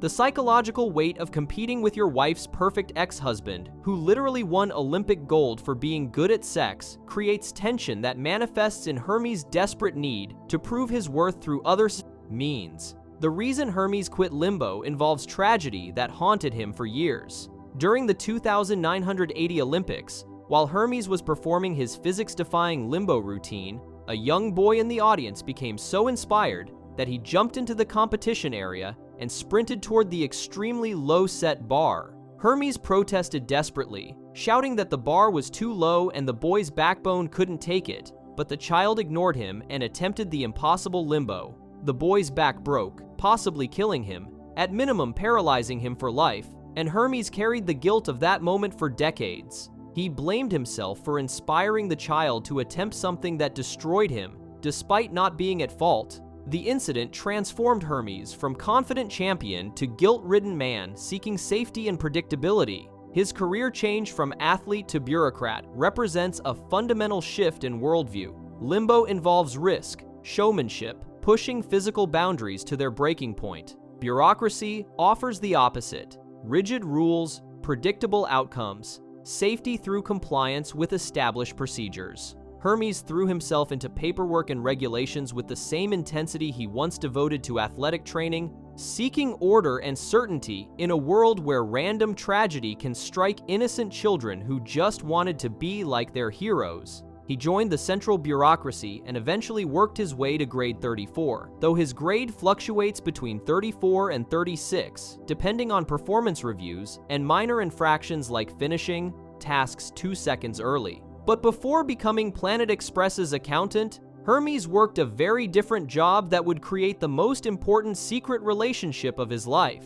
Years before the series begins, Hermes was employed as Inspector 5 at one of Mom's robot factories in Tijuana, Mexico. His job involved quality control, examining newly manufactured robots as they came off the assembly line, and either approving them for sale or marking them for destruction if they contained fatal defects. One day in 2997, a robot designated Bender Bending Rodriguez rolled off the production line. Hermes scanned him and discovered a critical flaw. Bender had no backup unit installed. The backup unit saves a copy of a robot's consciousness daily, meaning if their body gets destroyed, they simply download into a new body and continue existing. Without it, destruction means actual death, permanent, irreversible, final. Hermes should have stamped Bender as defective and sent him to be destroyed immediately. That's what the rules demanded. That's what his job required. But when Hermes looked at baby Bender with his big robotic eyes and innocent personality matrix, he couldn't do it. He thought about the boy at the Olympics, about preventing tragedy rather than causing it, about giving someone a chance to live even if the bureaucracy said otherwise. Hermes falsified the paperwork, marked Bender as approved and fully functional, and let him go out into the world despite knowing the robot was essentially mortal. The decision cost Hermes his job at the factory. He resigned shortly after approving Bender, unable to continue working in a system where he just committed a massive violation of protocol. He moved to New York, joined Planet Express, and never told anyone what he'd done. Decades later, when Bender discovers he's leaking oil and the professor diagnoses it as a symptom of having no backup unit, Bender panics at the revelation of his own mortality. He wants answers from Inspector 5, wants to know why he was brought into the world with a fatal defect, wants to beat an explanation out of the bureaucrat responsible. Hermes volunteers to help Bender track down the mysterious inspector, knowing full well that he's helping Bender search for himself. They travel to the central bureaucracy together, where Hermes uses his credentials to access personnel files. He pretends to be shocked when he discovers Inspector 5's records have been completely blanked. No name, no information, nothing. What he doesn't tell Bender is that he personally stole and destroyed those records earlier to prevent anyone from learning his identity. They travel to the physical file archives, but Hermes has already removed his file from there too. Inspectors 1, 2, 3, 4, and 6 all have documentation. Inspector 5 simply doesn't exist in any official capacity, which seems impossible in a bureaucracy that documents everything. When their search reaches a dead end, Bender considers suicide, believing he'll die anyway and wanting to end it on his own terms. Hermes talks him out of it, not with bureaucratic logic, but with genuine compassion that surprises everyone, including himself. They end up in Tijuana at the old factory, finding Hermes's home address in a discarded employee directory. Inside the abandoned house, Bender rages about Inspector 5's negligence while Hermes listens, knowing every accusation applies to him. Bender demands to know why the inspector didn't care enough to do his job properly, why he brought a defective robot into the world knowing it would die, why Bender deserved such a terrible fate. Hermes finally tells Bender that Inspector 5 didn't screw up out of negligence or incompetence. Sometimes the rules are wrong and breaking them is the right thing to do. He explains that Bender's time on Earth, however long it lasts, has value regardless of whether it's infinite. Bender's existence matters. He's accomplished things, experienced things, affected people's lives. That's worth something, even if it ends eventually. The speech comforts Bender somewhat, though he still wishes he could confront the inspector directly. Then Mom's killbots attack, sent to destroy the defective robot before he can tarnish her company's reputation. Hermes and Bender flee through Mexico, jumping onto trains, limboing under tunnel entrances, while killbots shoot at them, creating a rhythm that allows Hermes to perform limbo for the first time in years. When they're finally cornered in Inspector 5's old house, Hermes tells Bender to run, while he hacks into the factory computer system to report Bender as already terminated, which will call off the killbots. Bender refuses to leave him, but Hermes insists, and Bender eventually flees. The house gets destroyed in the attack, but Hermes limbos out from under the wreckage unharmed, having used his old champion skills to survive.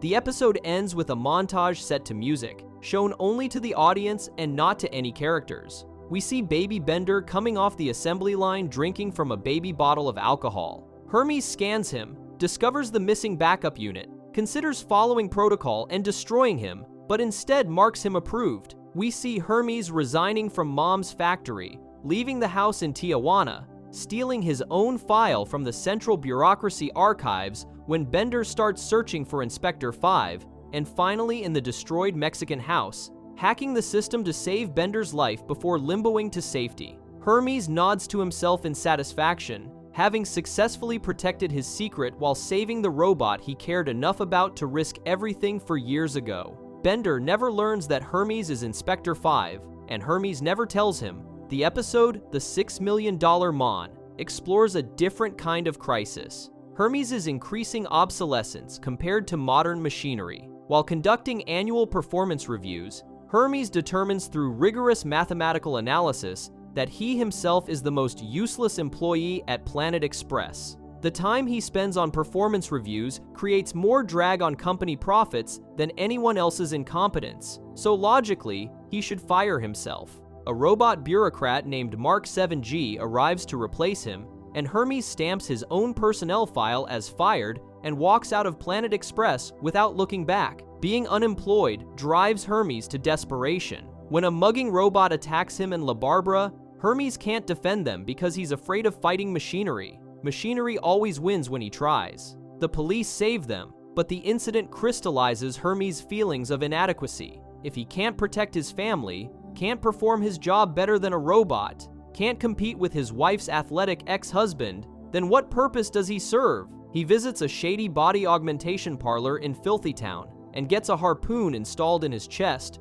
reasoning that if he can't beat modern machinery, he should become modern machinery. The harpoon proves useful at Planet Express, allowing him to retrieve items from high shelves more efficiently than Mark 7G. This small victory encourages Hermes to get more augmentations, an extendo arm with interchangeable accessories like jackhammers and pipe-bending jigs, a Cylon eye that sees in infrared, enhanced legs, finally a complete robotic body except for his human brain. La Barbara watches her husband transform from the man she married into something increasingly mechanical and cold, losing his humanity with each upgrade. The augmentations become addictive.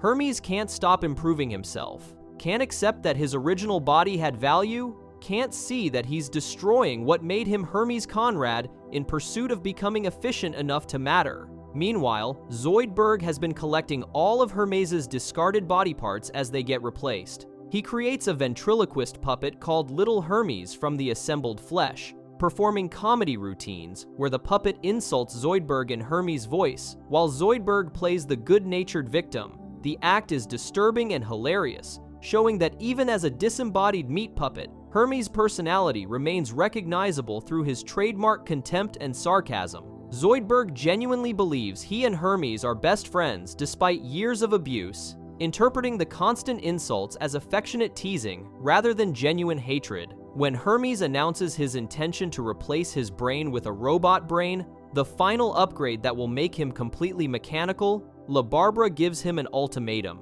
If he goes through with the surgery, she'll divorce him and take their son Dwight. She can't be married to a machine. She fell in love with a human being, flaws and all, not an optimized robot that happens to have Hermes' memories. The professor agrees to perform the surgery, but loses his nerve when La Barbara's plea makes him consider potential litigation from survivors. Hermes prepares to force the professor to operate at power drill point when Zoidberg volunteers to do the surgery instead. Everyone assumes Zoidberg will botch it because he's famously incompetent at everything, but Zoidberg surprises them all. Using Little Hermes' more delicate hands, he carefully removes Hermes' robot brain from the exhumed robot cemetery and puts it into Hermes' robot body. Then he takes Hermes' human brain out of the robot skull and places it back into Little Hermes, the assembled puppet made from Hermes' original discarded body parts. Zoidberg had secretly stitched together all the human pieces Hermes threw away, creating a complete, if somewhat Frankenstein-esque, human body, and now he installs Hermes' brain back where it belongs. Hermes wakes up human again, disoriented but relieved. He apologizes to La Barbara and Dwight, admitting that once he started upgrading himself, he lost all control, lost sight of what actually mattered. His obsession with competing against machinery made him forget that his value as a husband and father had nothing to do with efficiency ratings or performance metrics. La Barbara forgives him, and they reconcile. But the celebration gets interrupted when the insane robot Roberto somehow possesses Hermes' abandoned robot body and attacks everyone. Roberto corners them and starts peeling Hermes' skin off to eat it, but the decades of La Barbara's extremely spicy curried goat have so thoroughly saturated Hermes' flesh with capsaicin that it burns Roberto's circuits and destroys him from the inside. The final confrontation proves that Hermes' humanity, specifically the consequences of his wife's reckless seasoning,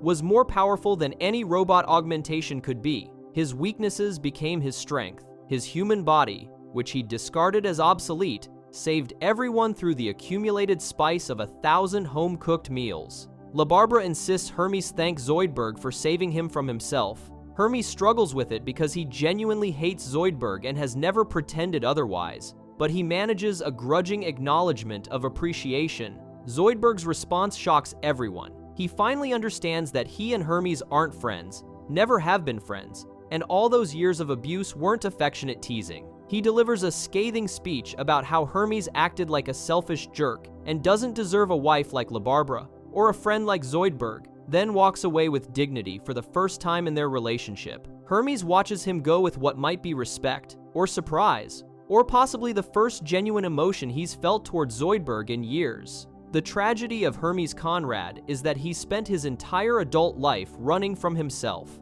He ran from Limbo after the accident, ran from Mom's factory after saving Bender, runs from confronting his own inadequacies by either becoming hyper-competent at bureaucracy or literally replacing his human parts with superior robot components. He helps Bender search for Inspector 5 while knowing he's searching for himself, because admitting the truth would mean admitting he broke the most fundamental bureaucratic rule, while C valued compassion over compliance. He turned himself into a machine because accepting his human limitations felt like admitting defeat to Barbados Slim, to Mark 7G, to everyone who made him feel insufficient. But the episodes reveal that Hermes' humanity, his capacity for mercy toward baby Bender, his marriage to LaBarbara despite her perfect ex-husband, his curry-saturated flesh that defeats Roberto, has always been his greatest strength. He doesn't need to be the best Limbo champion, or the most efficient bureaucrat, or the most augmented cyborg. He just needs to be Hermes Conrad, flawed,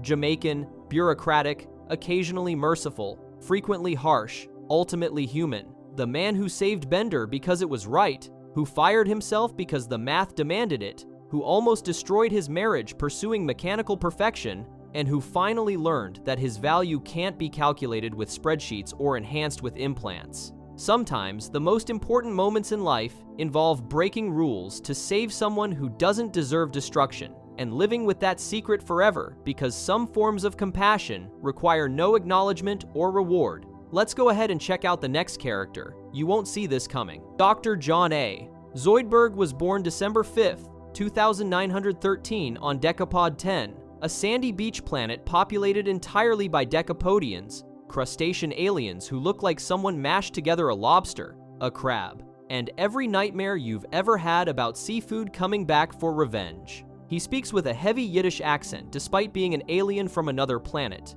which perfectly captures the fundamental absurdity of his existence. Nothing about Zoidberg makes sense, including why he's employed as Planet Express's staff physician, when his understanding of human anatomy barely surpasses what you'd learn from a cereal box diagram. He thinks food gets digested in the heart. He can't tell the difference between males and females. He believes humans have dorsal fins. His medical license was allegedly lost in a volcano, though it's heavily implied he never had one, and his actual doctorate is in art history. The question everyone asks is why Professor Farnsworth keeps employing someone so catastrophically incompetent. The answer remained hidden for decades until the crew discovered the truth. Zoidberg isn't kept around for his medical skills. He's kept around because he promised to kill Farnsworth when the time came, and the professor's been waiting over 80 years for that time to arrive. Their arrangement began in 2927 during a covert military mission for Mom to capture a Tritonian Yeti and harvest its poison glands for biological weapons research. Zoidberg was hired as the expedition's surgeon because he specialized in alien anatomy and worked cheap. Even back then, he lived in a duffel bag he called his apartment. The mission went catastrophically wrong when the squad camped in methane swamps and contracted Tritonian hypermalaria, a disease that can kill instantly or lie dormant for decades before erupting with fever, spasms, madness, coma, and finally death. Farnsworth drank swamp water because he was thirsty, practically guaranteeing infection. Rather than abandon the mission, he went alone to capture the Yeti, accepting he'd probably die trying. Zoidberg insisted on accompanying him, calling Farnsworth friend, apparently the first time anyone had called him that. The Yeti attacked them both. Farnsworth shot wildly and lost control of his rifle. The Yeti grabbed Zoidberg and started crunching his head, while Zoidberg made his species' famous defensive whooping sound, which accomplished absolutely nothing. Farnsworth climbed a tree, grabbed a knife, swung down on a vine while reciting plot details from a Tarzan movie he'd lost his virginity during, and stabbed the Yeti repeatedly until it fell. He saved Zoidberg's life at the cost of being scratched by the Yeti's claws. Farnsworth made Zoidberg promise that when the hypermalaria symptoms manifested, Zoidberg would mercy kill him before the suffering became unbearable. Zoidberg agreed out of gratitude and friendship, swearing to stay with Farnsworth however many years it took. What neither of them knew was that Farnsworth never contracted hypermalaria at all. The Yeti's scratch infected him with Yetiism, a disease that mimics hypermalaria's symptoms exactly, except instead of dying, you transform into a Yeti yourself. That's the heartbreaking foundation of their relationship. Zoidberg thinks he's a valued staff physician. The crew thinks Farnsworth's an idiot for keeping him.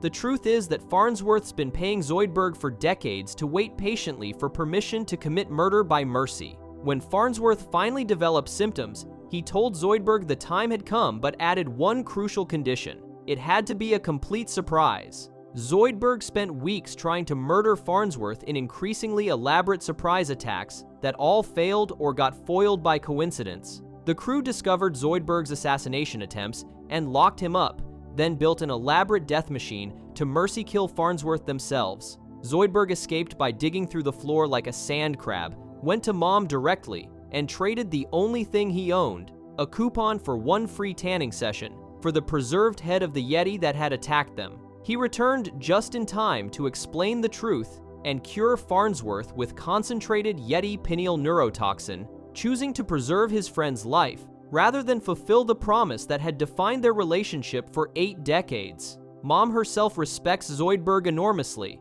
calls him by his first name, and tells him he could have been a millionaire with his own research lab if he'd worked for her. She asks why he stayed with the professor through decades of poverty and humiliation. Zoidberg's answer is simple. Farnsworth is his friend. That friendship matters more than wealth, success, or comfort. The other major episode, exploring Zoidberg's character, involves his species' mating biology, which is horrifying even by Futurama standards. Decapodians are semiparous, like Pacific salmon, meaning they mate once in their entire lives and then die. Males become engorged with jelly, females become swollen with eggs. They return to their homeworld during mating season for an orgy called the Frenzy, where everyone releases genetic material into the ocean simultaneously, and then the entire generation dies together. Every adult decapodian alive is living on borrowed time. Zoidberg returns to Decapod 10 when his mating season begins, his behavior becoming erratic and aggressive as the tiny brain in his rump takes over.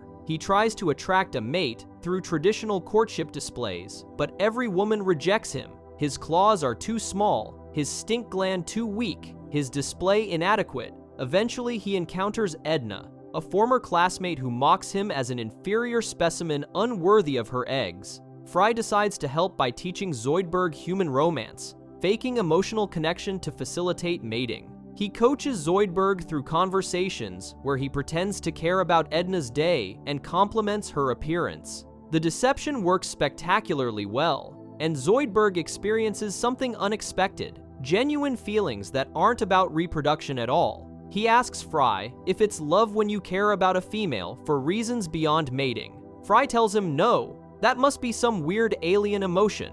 The situation explodes when Edna discovers Fry was feeding Zoidberg lines and decides she's in love with Fry instead. Zoidberg challenges Fry to claw Plock, a fight to the death. Fry nearly wins, but then gives a speech about friendship mattering more than mating. Zoidberg responds by immediately cutting Fry's arm off. But by then, the mating frenzy timer reaches 0 and every Decapodian rushes into the ocean. Edna chooses the Emperor over both of them, and Zoidberg misses the greatest experience of his life because he was fighting over a female who didn't actually care about him. Now he faces the fundamental Decapodian dilemma: choose between a life without sex or a gruesome death. The episode ends with Zoidberg reattaching Fry's arm on the wrong side, then sawing off Fry's legs when asked to fix it, proving that even in moments of emotional growth, Zoidberg remains catastrophically incompetent at his actual job. He continues living in dumpsters, eating garbage, and being rejected by everyone around him.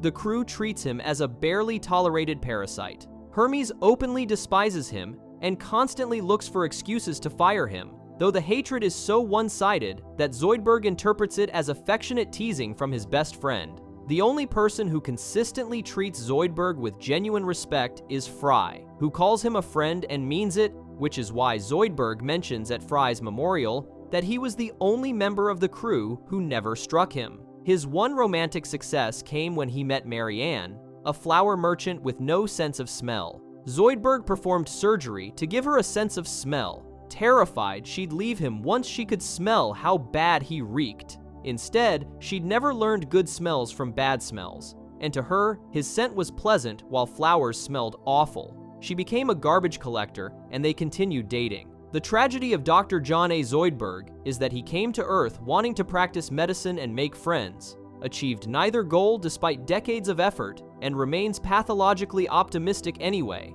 He lives in a dumpster because he sends all his money back to his family on Decapod 10. He's incompetent at human medicine because he's actually an expert in alien physiology hired for the wrong species. He thinks everyone likes him because he desperately wants to be liked and interprets cruelty as affection. But underneath the rejection lies genuine friendship. Farnsworth kept him employed for 80 years because he trusted Zoidberg with his life and death, and when the moment came, Zoidberg chose saving his friend over fulfilling the promise.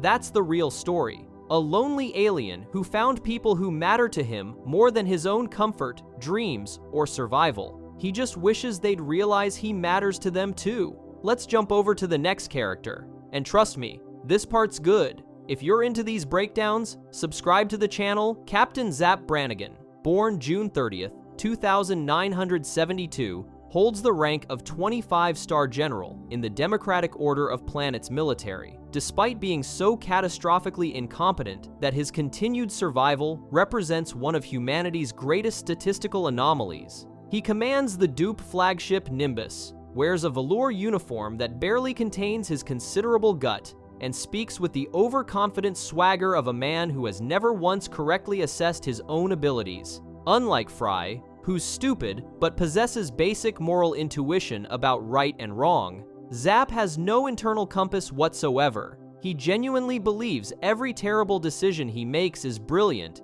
every cowardly retreat is tactical genius, and every woman who rejects him is simply confused and aroused. His most famous military victory was the Battle of the Killbots at the Octillion system, where rampaging robots threatened to destroy everything. Zap discovered the Killbots had a preset kill limit programmed into them and exploited this weakness by sending wave after wave of his own men at the enemy until the robots reached their maximum body count and shut down. He considers this triumph a testament to his tactical brilliance rather than what it actually was: mass murder of his own troops to achieve victory through attrition. The dupe awarded him medals for this massacre, cementing his reputation as a great military hero among people who've never actually met him. Everyone who serves under Zap knows the truth, that he's a pompous, arrogant, incompetent, perverted, selfish, mean-spirited, egotistical, cowardly, chauvinistic, bossy, cocky,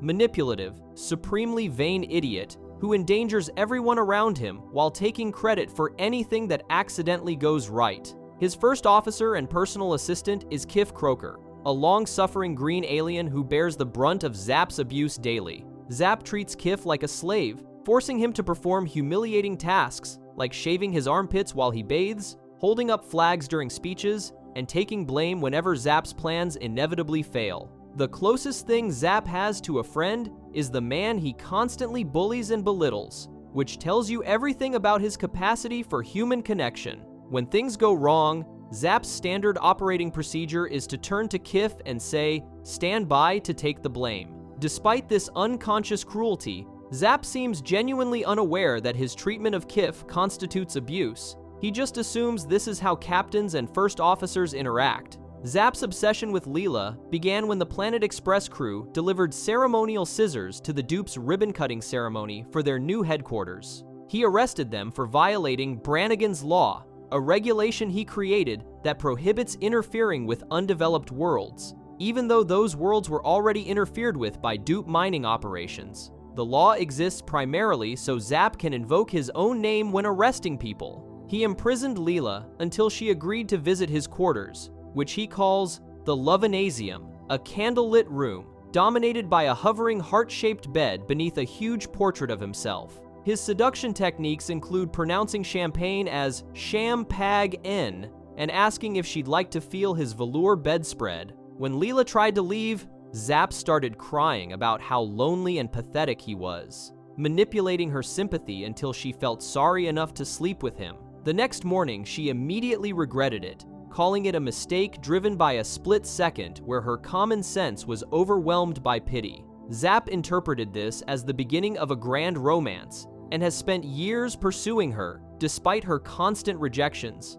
often violent ones. He genuinely believes she's confused and aroused rather than disgusted and annoyed. When she beats him up for his advances, he's delighted because at least she's touching him. His understanding of consent appears to be non-existent. He views every woman as a conquest waiting to happen and every rejection as temporary resistance that will eventually crumble before his irresistible charm. His speech impediment provides endless entertainment as he mispronounces foreign words with supreme confidence. Champagne becomes champagne, guacamole becomes guacamole, and quesadilla is pronounced quesadilla. He attributes these difficulties to sexlexia, a very sexy learning disability that probably doesn't exist, but gives him an excuse for constant verbal mistakes. His military tactics book, Zap Brannigan's Big Book of War, heavily plagiarizes Sun Tzu's The Art of War and looks like a Dr. Seuss book with his face on the cover. His approach to warfare involves no attempt to understand enemies, their culture,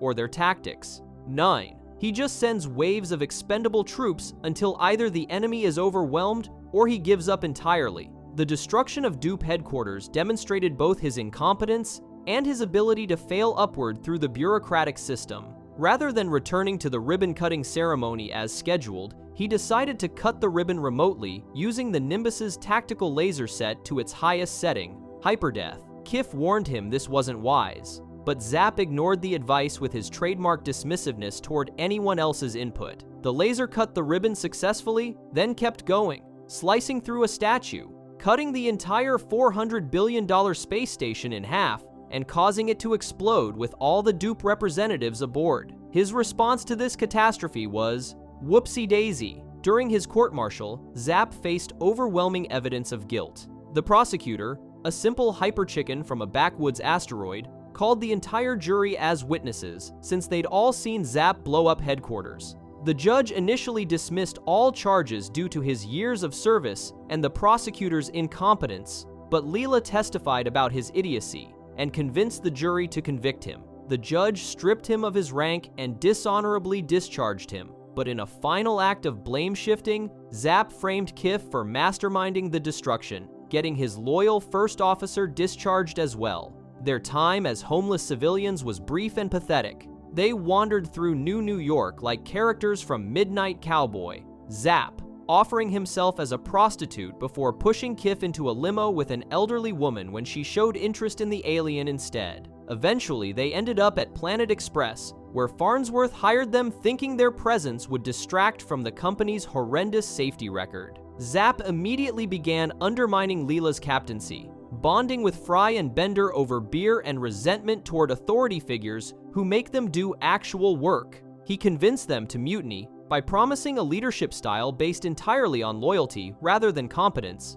If they were loyal to Zap, they could sit around drinking beer in their underpants all day. Fry and Bender immediately made him captain and imprisoned Leela in the laundry room, which Zap designated as the Brig. His first action as captain was to attack the neutral planet, Earth's arch nemesis, despite neutrals having no strong feelings one way or the other about anything. His plan involved crashing the Planet Express ship into their headquarters while he escaped in the only spacesuit, killing Fry and Bender in the process. When Leela asked what he meant by loyalty, Zap genuinely didn't understand why they'd be upset about dying for him. The crew mutinied again, this time against Zap, begging Leela to resume command. She saved them by quickly loading dark matter fuel into the engines seconds before they crashed into the neutral capital, pulling up at the last moment. At the subsequent trial, Zap lied about everything, claiming his quick thinking saved the day while Leela panicked, perhaps distracted by female troubles. Leela confirmed his story because Farnsworth whispered that if Dupe didn't take Zap back, Planet Express would be stuck with him. The Dupe restored his rank and parking privileges, sending him back to the Nimbus with Kif in tow, sighing in resignation. The tragedy of Zap Brannigan is that the system not only tolerates his incompetence, but actively rewards it. He fails upward because he's skilled at taking credit, shifting blame, and maintaining enough confidence that his superiors assume he knows what he's doing. His obliviousness to his own failures makes him immune to shame or self-reflection. 7. He genuinely believes he's a great man, a brilliant tactician, and an irresistible lover. Every disaster becomes someone else's fault. Every survival becomes his triumph. He represents military-industrial complex satire at its finest, a man who sends thousands to their deaths through stupidity while collecting medals and promotions, who sexually harasses subordinates without consequences, who destroys multi-billion-dollar installations and gets his job back within days. Kif will continue to suffer. Leela will continue to reject him. Zap will continue commanding the Nimbus, sending troops into pointless battles and somehow emerging from each catastrophe with his ego intact and his rank secure. Because in the democratic order of planets, as in many bureaucracies, competence matters far less than confidence, connections, and the willingness to let others take the fall for your mistakes. Zap Brannigan is successfully incompetent, which might be the most dangerous kind of all. Next up, the next character, and this reveal hits different. Lieutenant Kif Croker, born November 17, 2976 on Amphibios 9, is a 4-foot-tall green alien whose primary form of communication is the exasperated sigh. He's an amphibiosan, meaning his species evolved from amphibians and retained some truly bizarre biological features. He has no skeleton whatsoever, instead relying on a system of fluid-filled bladders to maintain his shape, which means when he gets really sick or hungover, he literally becomes liquid and puddles on the floor. He can walk on walls and ceilings like a gecko, has a camouflage reflex that turns him nearly transparent when startled, though he loses control of it when nervous, which is constantly, can shed his skin like a snake, has 3 nipples, and wears underwear between his layers of skin. His species also practices empathic touch-based reproduction, but we'll get to that nightmare later. Kif serves as 4th Lieutenant and Executive Officer to Captain Zap Brannigan aboard the Nimbus, which means he spends approximately 90% of his life in various states of barely suppressed horror at his commanding officer's decisions. While Zap takes credit for everything and shifts blame for disasters, Kif does all the actual work of keeping the ship functional and the crew alive, despite Zap's best efforts to kill everyone through incompetence. He's actually a highly skilled officer, competent at tactics, logistics, combat, and leadership. But years of serving under Zap have worn him down to a trembling mess of size and defeated compliance with orders he knows are immoral, illegal, or just catastrophically stupid. Their dynamic is pure abuse disguised as military hierarchy. Zap treats Kif like a personal slave, forcing him to perform humiliating tasks that have nothing to do with military service. Shaving Zap's armpits while he bathes, holding up flags during speeches, fetching Zap's formal shorts, taking the blame whenever Zap destroys something expensive. When Zap climbs ladders on the Nimbus, Kif has the misfortune of following behind and seeing directly up Zap's skimpy velour uniform at contents that traumatize him repeatedly. Zap refers to Kif as old friend, while simultaneously exploiting him, blaming him, and ignoring every piece of competent advice Kif offers. The closest thing Zap has to friendship is with the man whose life he ruins daily. Kif rarely stands up to Zap despite loathing him, which frustrates everyone who watches their interactions. When Zap destroyed Dupe headquarters by cutting it in half with the Nimbus's tactical laser, Zap immediately framed Kif for masterminding the disaster, getting Kif dishonorably discharged alongside him. When they became homeless together, Zap tried to prostitute himself, but pushed Kif into a limo with an elderly woman when she showed interest in the alien instead. When Zap led a doomed attack on the neutral planet as temporary captain of the Planet Express ship, he planned to eject in the only spacesuit while Fry and Bender died crashing into the planet. Kif finally started taking stands against Zap in later seasons, punching him hard in the stomach after learning Zap slept with Amy, disobeying direct orders when they conflicted with basic morality. But for years, he just sighed and enabled Zap's worst impulses because duty and honor meant something to him, even when his commanding officer possessed neither. Quality. His romance with Amy Wong began during the Titanic disaster when Zap, serving as the ship's ceremonial captain, decided the safe planned route wasn't exciting enough and flew directly into a black hole. As passengers evacuated, Kif carried Amy to safety, and she kissed him and gave him her phone number. For an entire year afterward, Kif called her repeatedly but could never work up the courage to actually speak. He'd dial her number, hear her voice, start trembling and gasping and stuttering, then hang up and huddle on his bed crying about being a coward. His quarters were covered with pictures of Amy and newspaper clippings of the Titanic disaster showing him carrying her to safety. She thought a creepy stalker was harassing her. He thought he was showing romantic interest. Neither was entirely wrong. Zap eventually discovered Kif's feelings and decided to help, which meant everything got worse immediately. He arranged a double date, Zap with Leela, Kif with Amy, and gave Kif a little black book of pickup lines to use.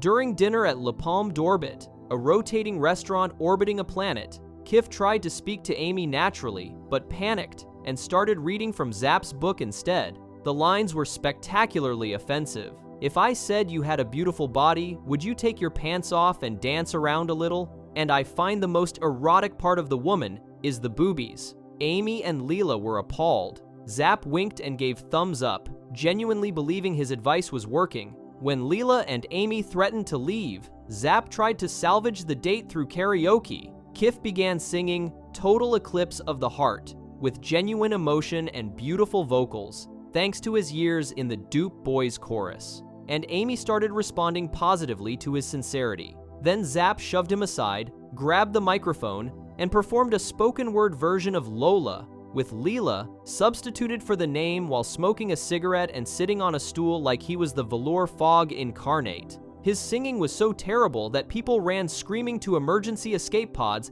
and evacuated the entire restaurant. Zap, undeterred by everyone fleeing in horror, decided to pilot the restaurant itself, declared it handled like a bistro, and promptly crashed it into the planet below. They landed on Amazonia, a planet populated entirely by giant warrior women whose men had died out years ago. The Amazonians captured them and brought them before the Femputer, an all-knowing computer leader who turned out to be a fembot in disguise. She sentenced the men to death by snoo-snoo, which means sex, but when you're a normal-sized human and your partners are 10-foot-tall Neanderthal warriors, the experience becomes legitimately fatal through crushed pelvises. Fry and Zap alternated between terror and excitement about this fate. Kif was just terrified because the Femputer designated him as the most attractive male, meaning he'd be snoo-snooed by the most beautiful Amazonians, then the large ones, then the petite ones, then the large ones again.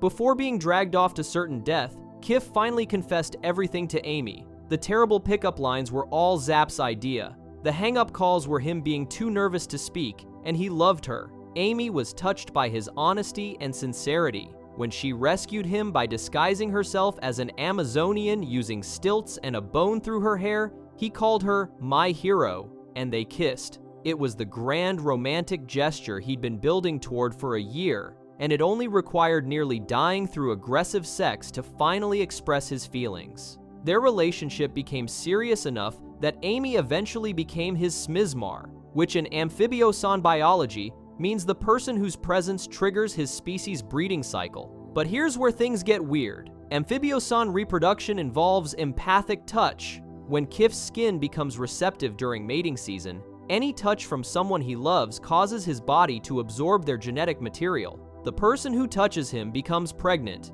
Specifically, Kif becomes pregnant with their genetic offspring. It's reverse pregnancy, where the male carries babies that contain DNA from everyone he has feelings for. During his pregnancy, Leela touched his hand, and because Kif respected and cared about her as a friend, some of his offspring inherited her DNA. When the babies were born, several had one eye like Leela, while others were klutzier like Amy, confirming that both women had contributed genetic material. The babies were tadpole-like creatures called chlamydia, yes, who needed to return to Amphibios 9 swamp to mature for 20 years before emerging as adults. Kif's parents took them to raise, and the episode ended with Kif and Amy watching their biological but not quite children swim away to grow up without them, which is somehow both sweet and completely insane. Later in the series, Kif made Amy his Fan Ru, a term that literally translates as one who does not sleep with my commanding officer.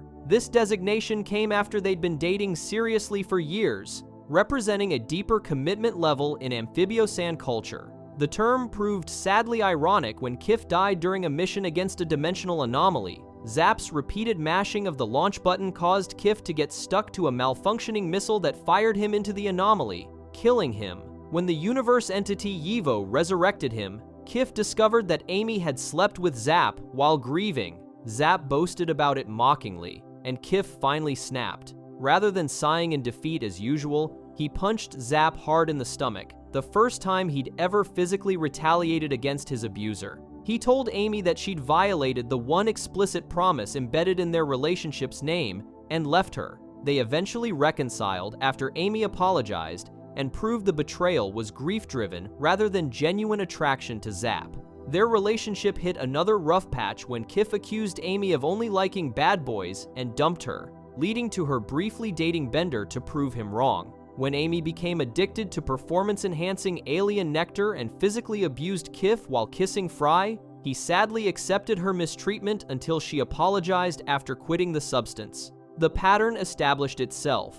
Kif would tolerate incredible amounts of abuse, from Zap, from Amy, from circumstances, because his capacity for patience, forgiveness, and hope exceeded normal bounds. He wrote poetry. He planned elaborate romantic gestures. He genuinely worshipped Amy even when she treated their relationship more casually. He represented the romantic ideal of someone who loves completely, despite receiving significantly less devotion in return. His family situation added complexity to his character. His parents are traditional amphibiosans, who initially seemed skeptical of Amy, but eventually approved once they saw how Kif loved her. The visit to his homeworld revealed aspects of amphibiosan culture, the swamps where children mature, the importance of empathic connection in their society, the ways his species differs from human romantic norms. His parents' acceptance of Amy, despite cultural differences, mirrored Kif's own ability to bridge gaps between his sensitive nature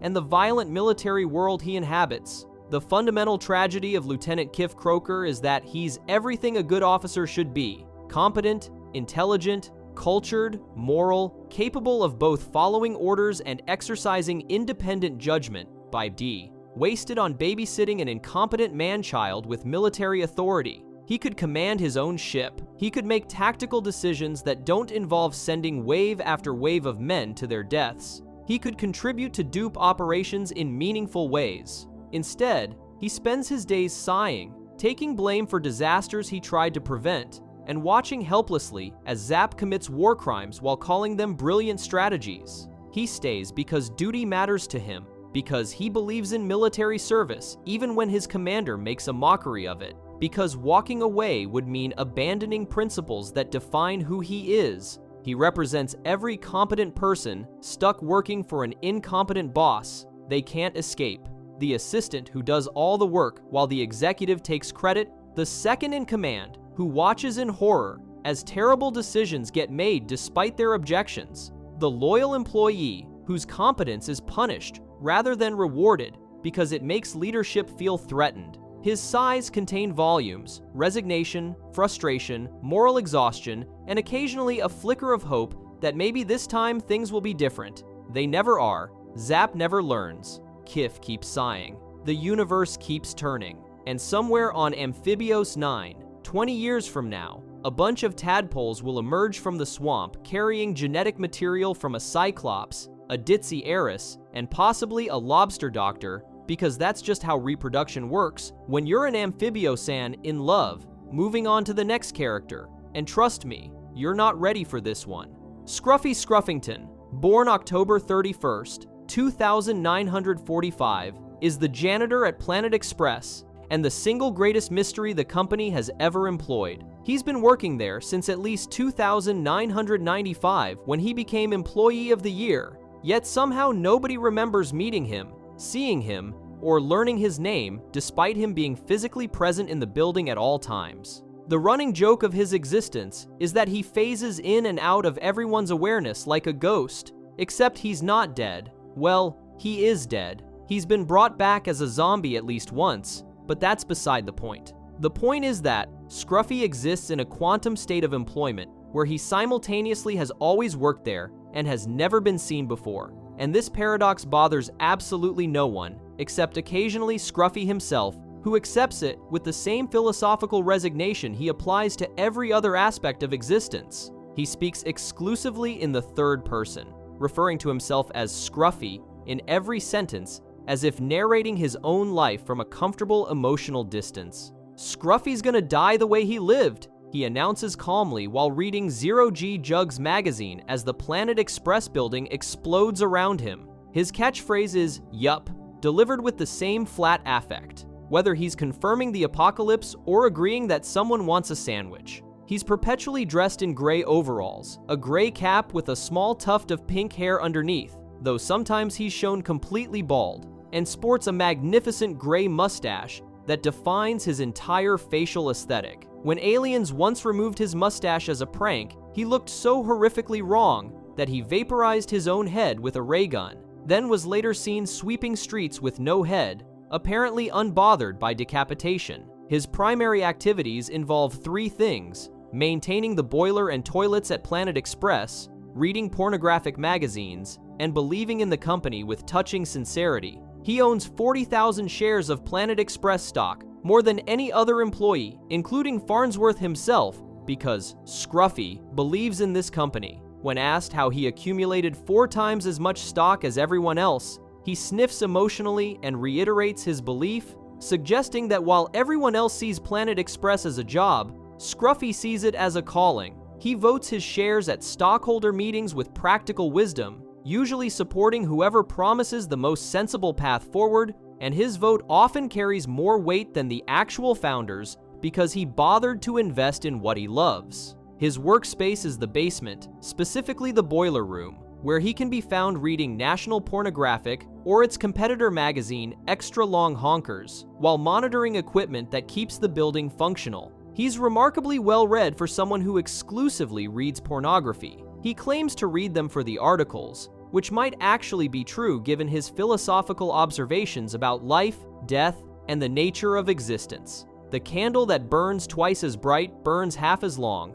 he notes solemnly after watching a firefly die. Life goes on, but I believe we'll forever carry the pain on the inside, he observes after a traumatic event, then immediately returns to his magazine as if grief and acceptance can coexist in the same moment. The greatest tragedy and comedy of Scruffy's life was his romance with Washbucket, his robotic janitorial equipment. For years, they worked together in silent companionship, Scruffy the janitor, Washbucket the mop holder, until the episode The Prisoner of Benda, when a body-swapping epidemic hit Planet Express. Washbucket's consciousness ended up in Amy Wong's body and finally gained the ability to speak her feelings. She approached Scruffy and confessed, "Scruffy, I am Washbucket. I love you. Washbucket has always loved you." Then she kissed him passionately, and Scruffy, despite clearly being moved, had to make the hardest decision of his life. "It's wrong, Washbucket," he said. "Oh, it would be sweet for a while,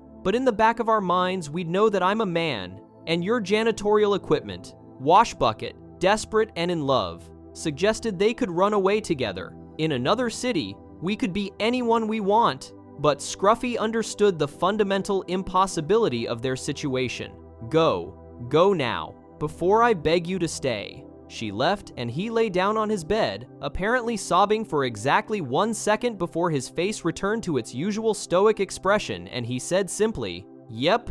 The entire tragic romance lasted maybe 90 seconds, contained complete emotional devastation, and ended with Scruffy accepting loneliness because cross-species equipment romance could never work in society. Even when one participant temporarily had a human body, his death and resurrection as a zombie happened off-screen and is mentioned only in passing. Hermes references bringing Scruffy back as a zombie, as if this is completely routine maintenance, like fixing the boiler or ordering new mops. Scruffy never comments on having died and returned to life. He just keeps working, now technically undead, with the same dedication he showed when merely alive. When he's later decapitated in a crossover episode with The Simpsons, he's subsequently seen walking around headless, still doing his job, because apparently, death is just another workplace inconvenience to work through, rather than an endpoint to employment. His job description officially covers toilets and boilers, boilers and toilets, plus that one boil-in toilet. He takes pride in his work, despite nobody noticing or appreciating it, and when Professor Farnsworth once threatened to fire him, Scruffy responded with calm defiance, "Fire me if and you dare." It's unclear what would happen if they actually tried. Perhaps the building would collapse without him, or perhaps nothing would change because nobody would remember firing him anyway. His competence is actually quite high. He constructed a diving board from a regular board through applied janitorial engineering. He saved crew members from danger, and he maintains equipment that regularly explodes under normal Planet Express operating conditions. The gender swap incident in Newtopia revealed another layer to Scruffy's strange relationship with reality. When an alien entity swapped everyone's gender to resolve a conflict, Scruffy was in the bathroom and missed the reversal process. He remained female for at least one episode, then appeared male again in subsequent appearances with no explanation. Nobody commented on this. Scruffy himself never mentioned having been a different gender. The show just quietly returned him to baseline and moved on, suggesting that even fundamental alterations to his biology are less notable than his consistent presence as the janitor nobody remembers. He's been imprisoned at some point in his life, as evidenced by his casual comment to Amy, "Jail's not so bad. You can make sangria in the turlet. Course, it's shank or be shanked." He delivered this prison wisdom while eating potato chips during his break, suggesting his break time is sacrosanct regardless of workplace crises occurring around him. When Fry once needed to tell someone the location of his precious 7-leaf clover, he thought about who to trust and concluded, "I didn't reveal the clover's location to anyone, not even to Scruffy." This suggests they'd become close friends off-screen, close enough that Fry considered Scruffy his most trusted confidant. Yet in other episodes, Fry has no idea who Scruffy is. The relationship exists in superposition. His philosophical outlook treats life and death as a seamless continuum, which explains his calm acceptance of both his own mortality and everyone else's. When the Planet Express building is about to explode, Scruffy announces he'll die the way he lived, specifically, sitting in his chair reading pornographic magazines, and makes no effort to escape. When the crisis resolves itself, he continues sitting in the same position, reading the same magazine, unbothered by survival. His approach to disasters is consistent. Observe them, make a philosophical comment, return to reading. What fevered dream is this that bids to tear this company in twain? He asks rhetorically during a corporate crisis, then immediately goes back to his national pornographic magazine without waiting for an answer. He works multiple jobs beyond Planet Express, apparently moonlighting as a roadie for the Beastie Boys, an employee at Le Spa, and a penguin hunter for Penguins Unlimited. How he holds all these positions simultaneously while still being the full-time janitor at Planet Express is never explained. Nobody questions it. Scruffy appears where needed, does his job competently, then fades back into the background until the next time the plot requires a janitor who somehow owns more company stock than the executives. His appearances at stockholder meetings are the only times he's treated as important. His 40,000 shares give him actual power, and he uses that power with surprising wisdom, typically supporting reasonable candidates and opposing obvious frauds. The crew's relationship with Scruffy varies wildly depending on who's writing the episode and what the joke requires.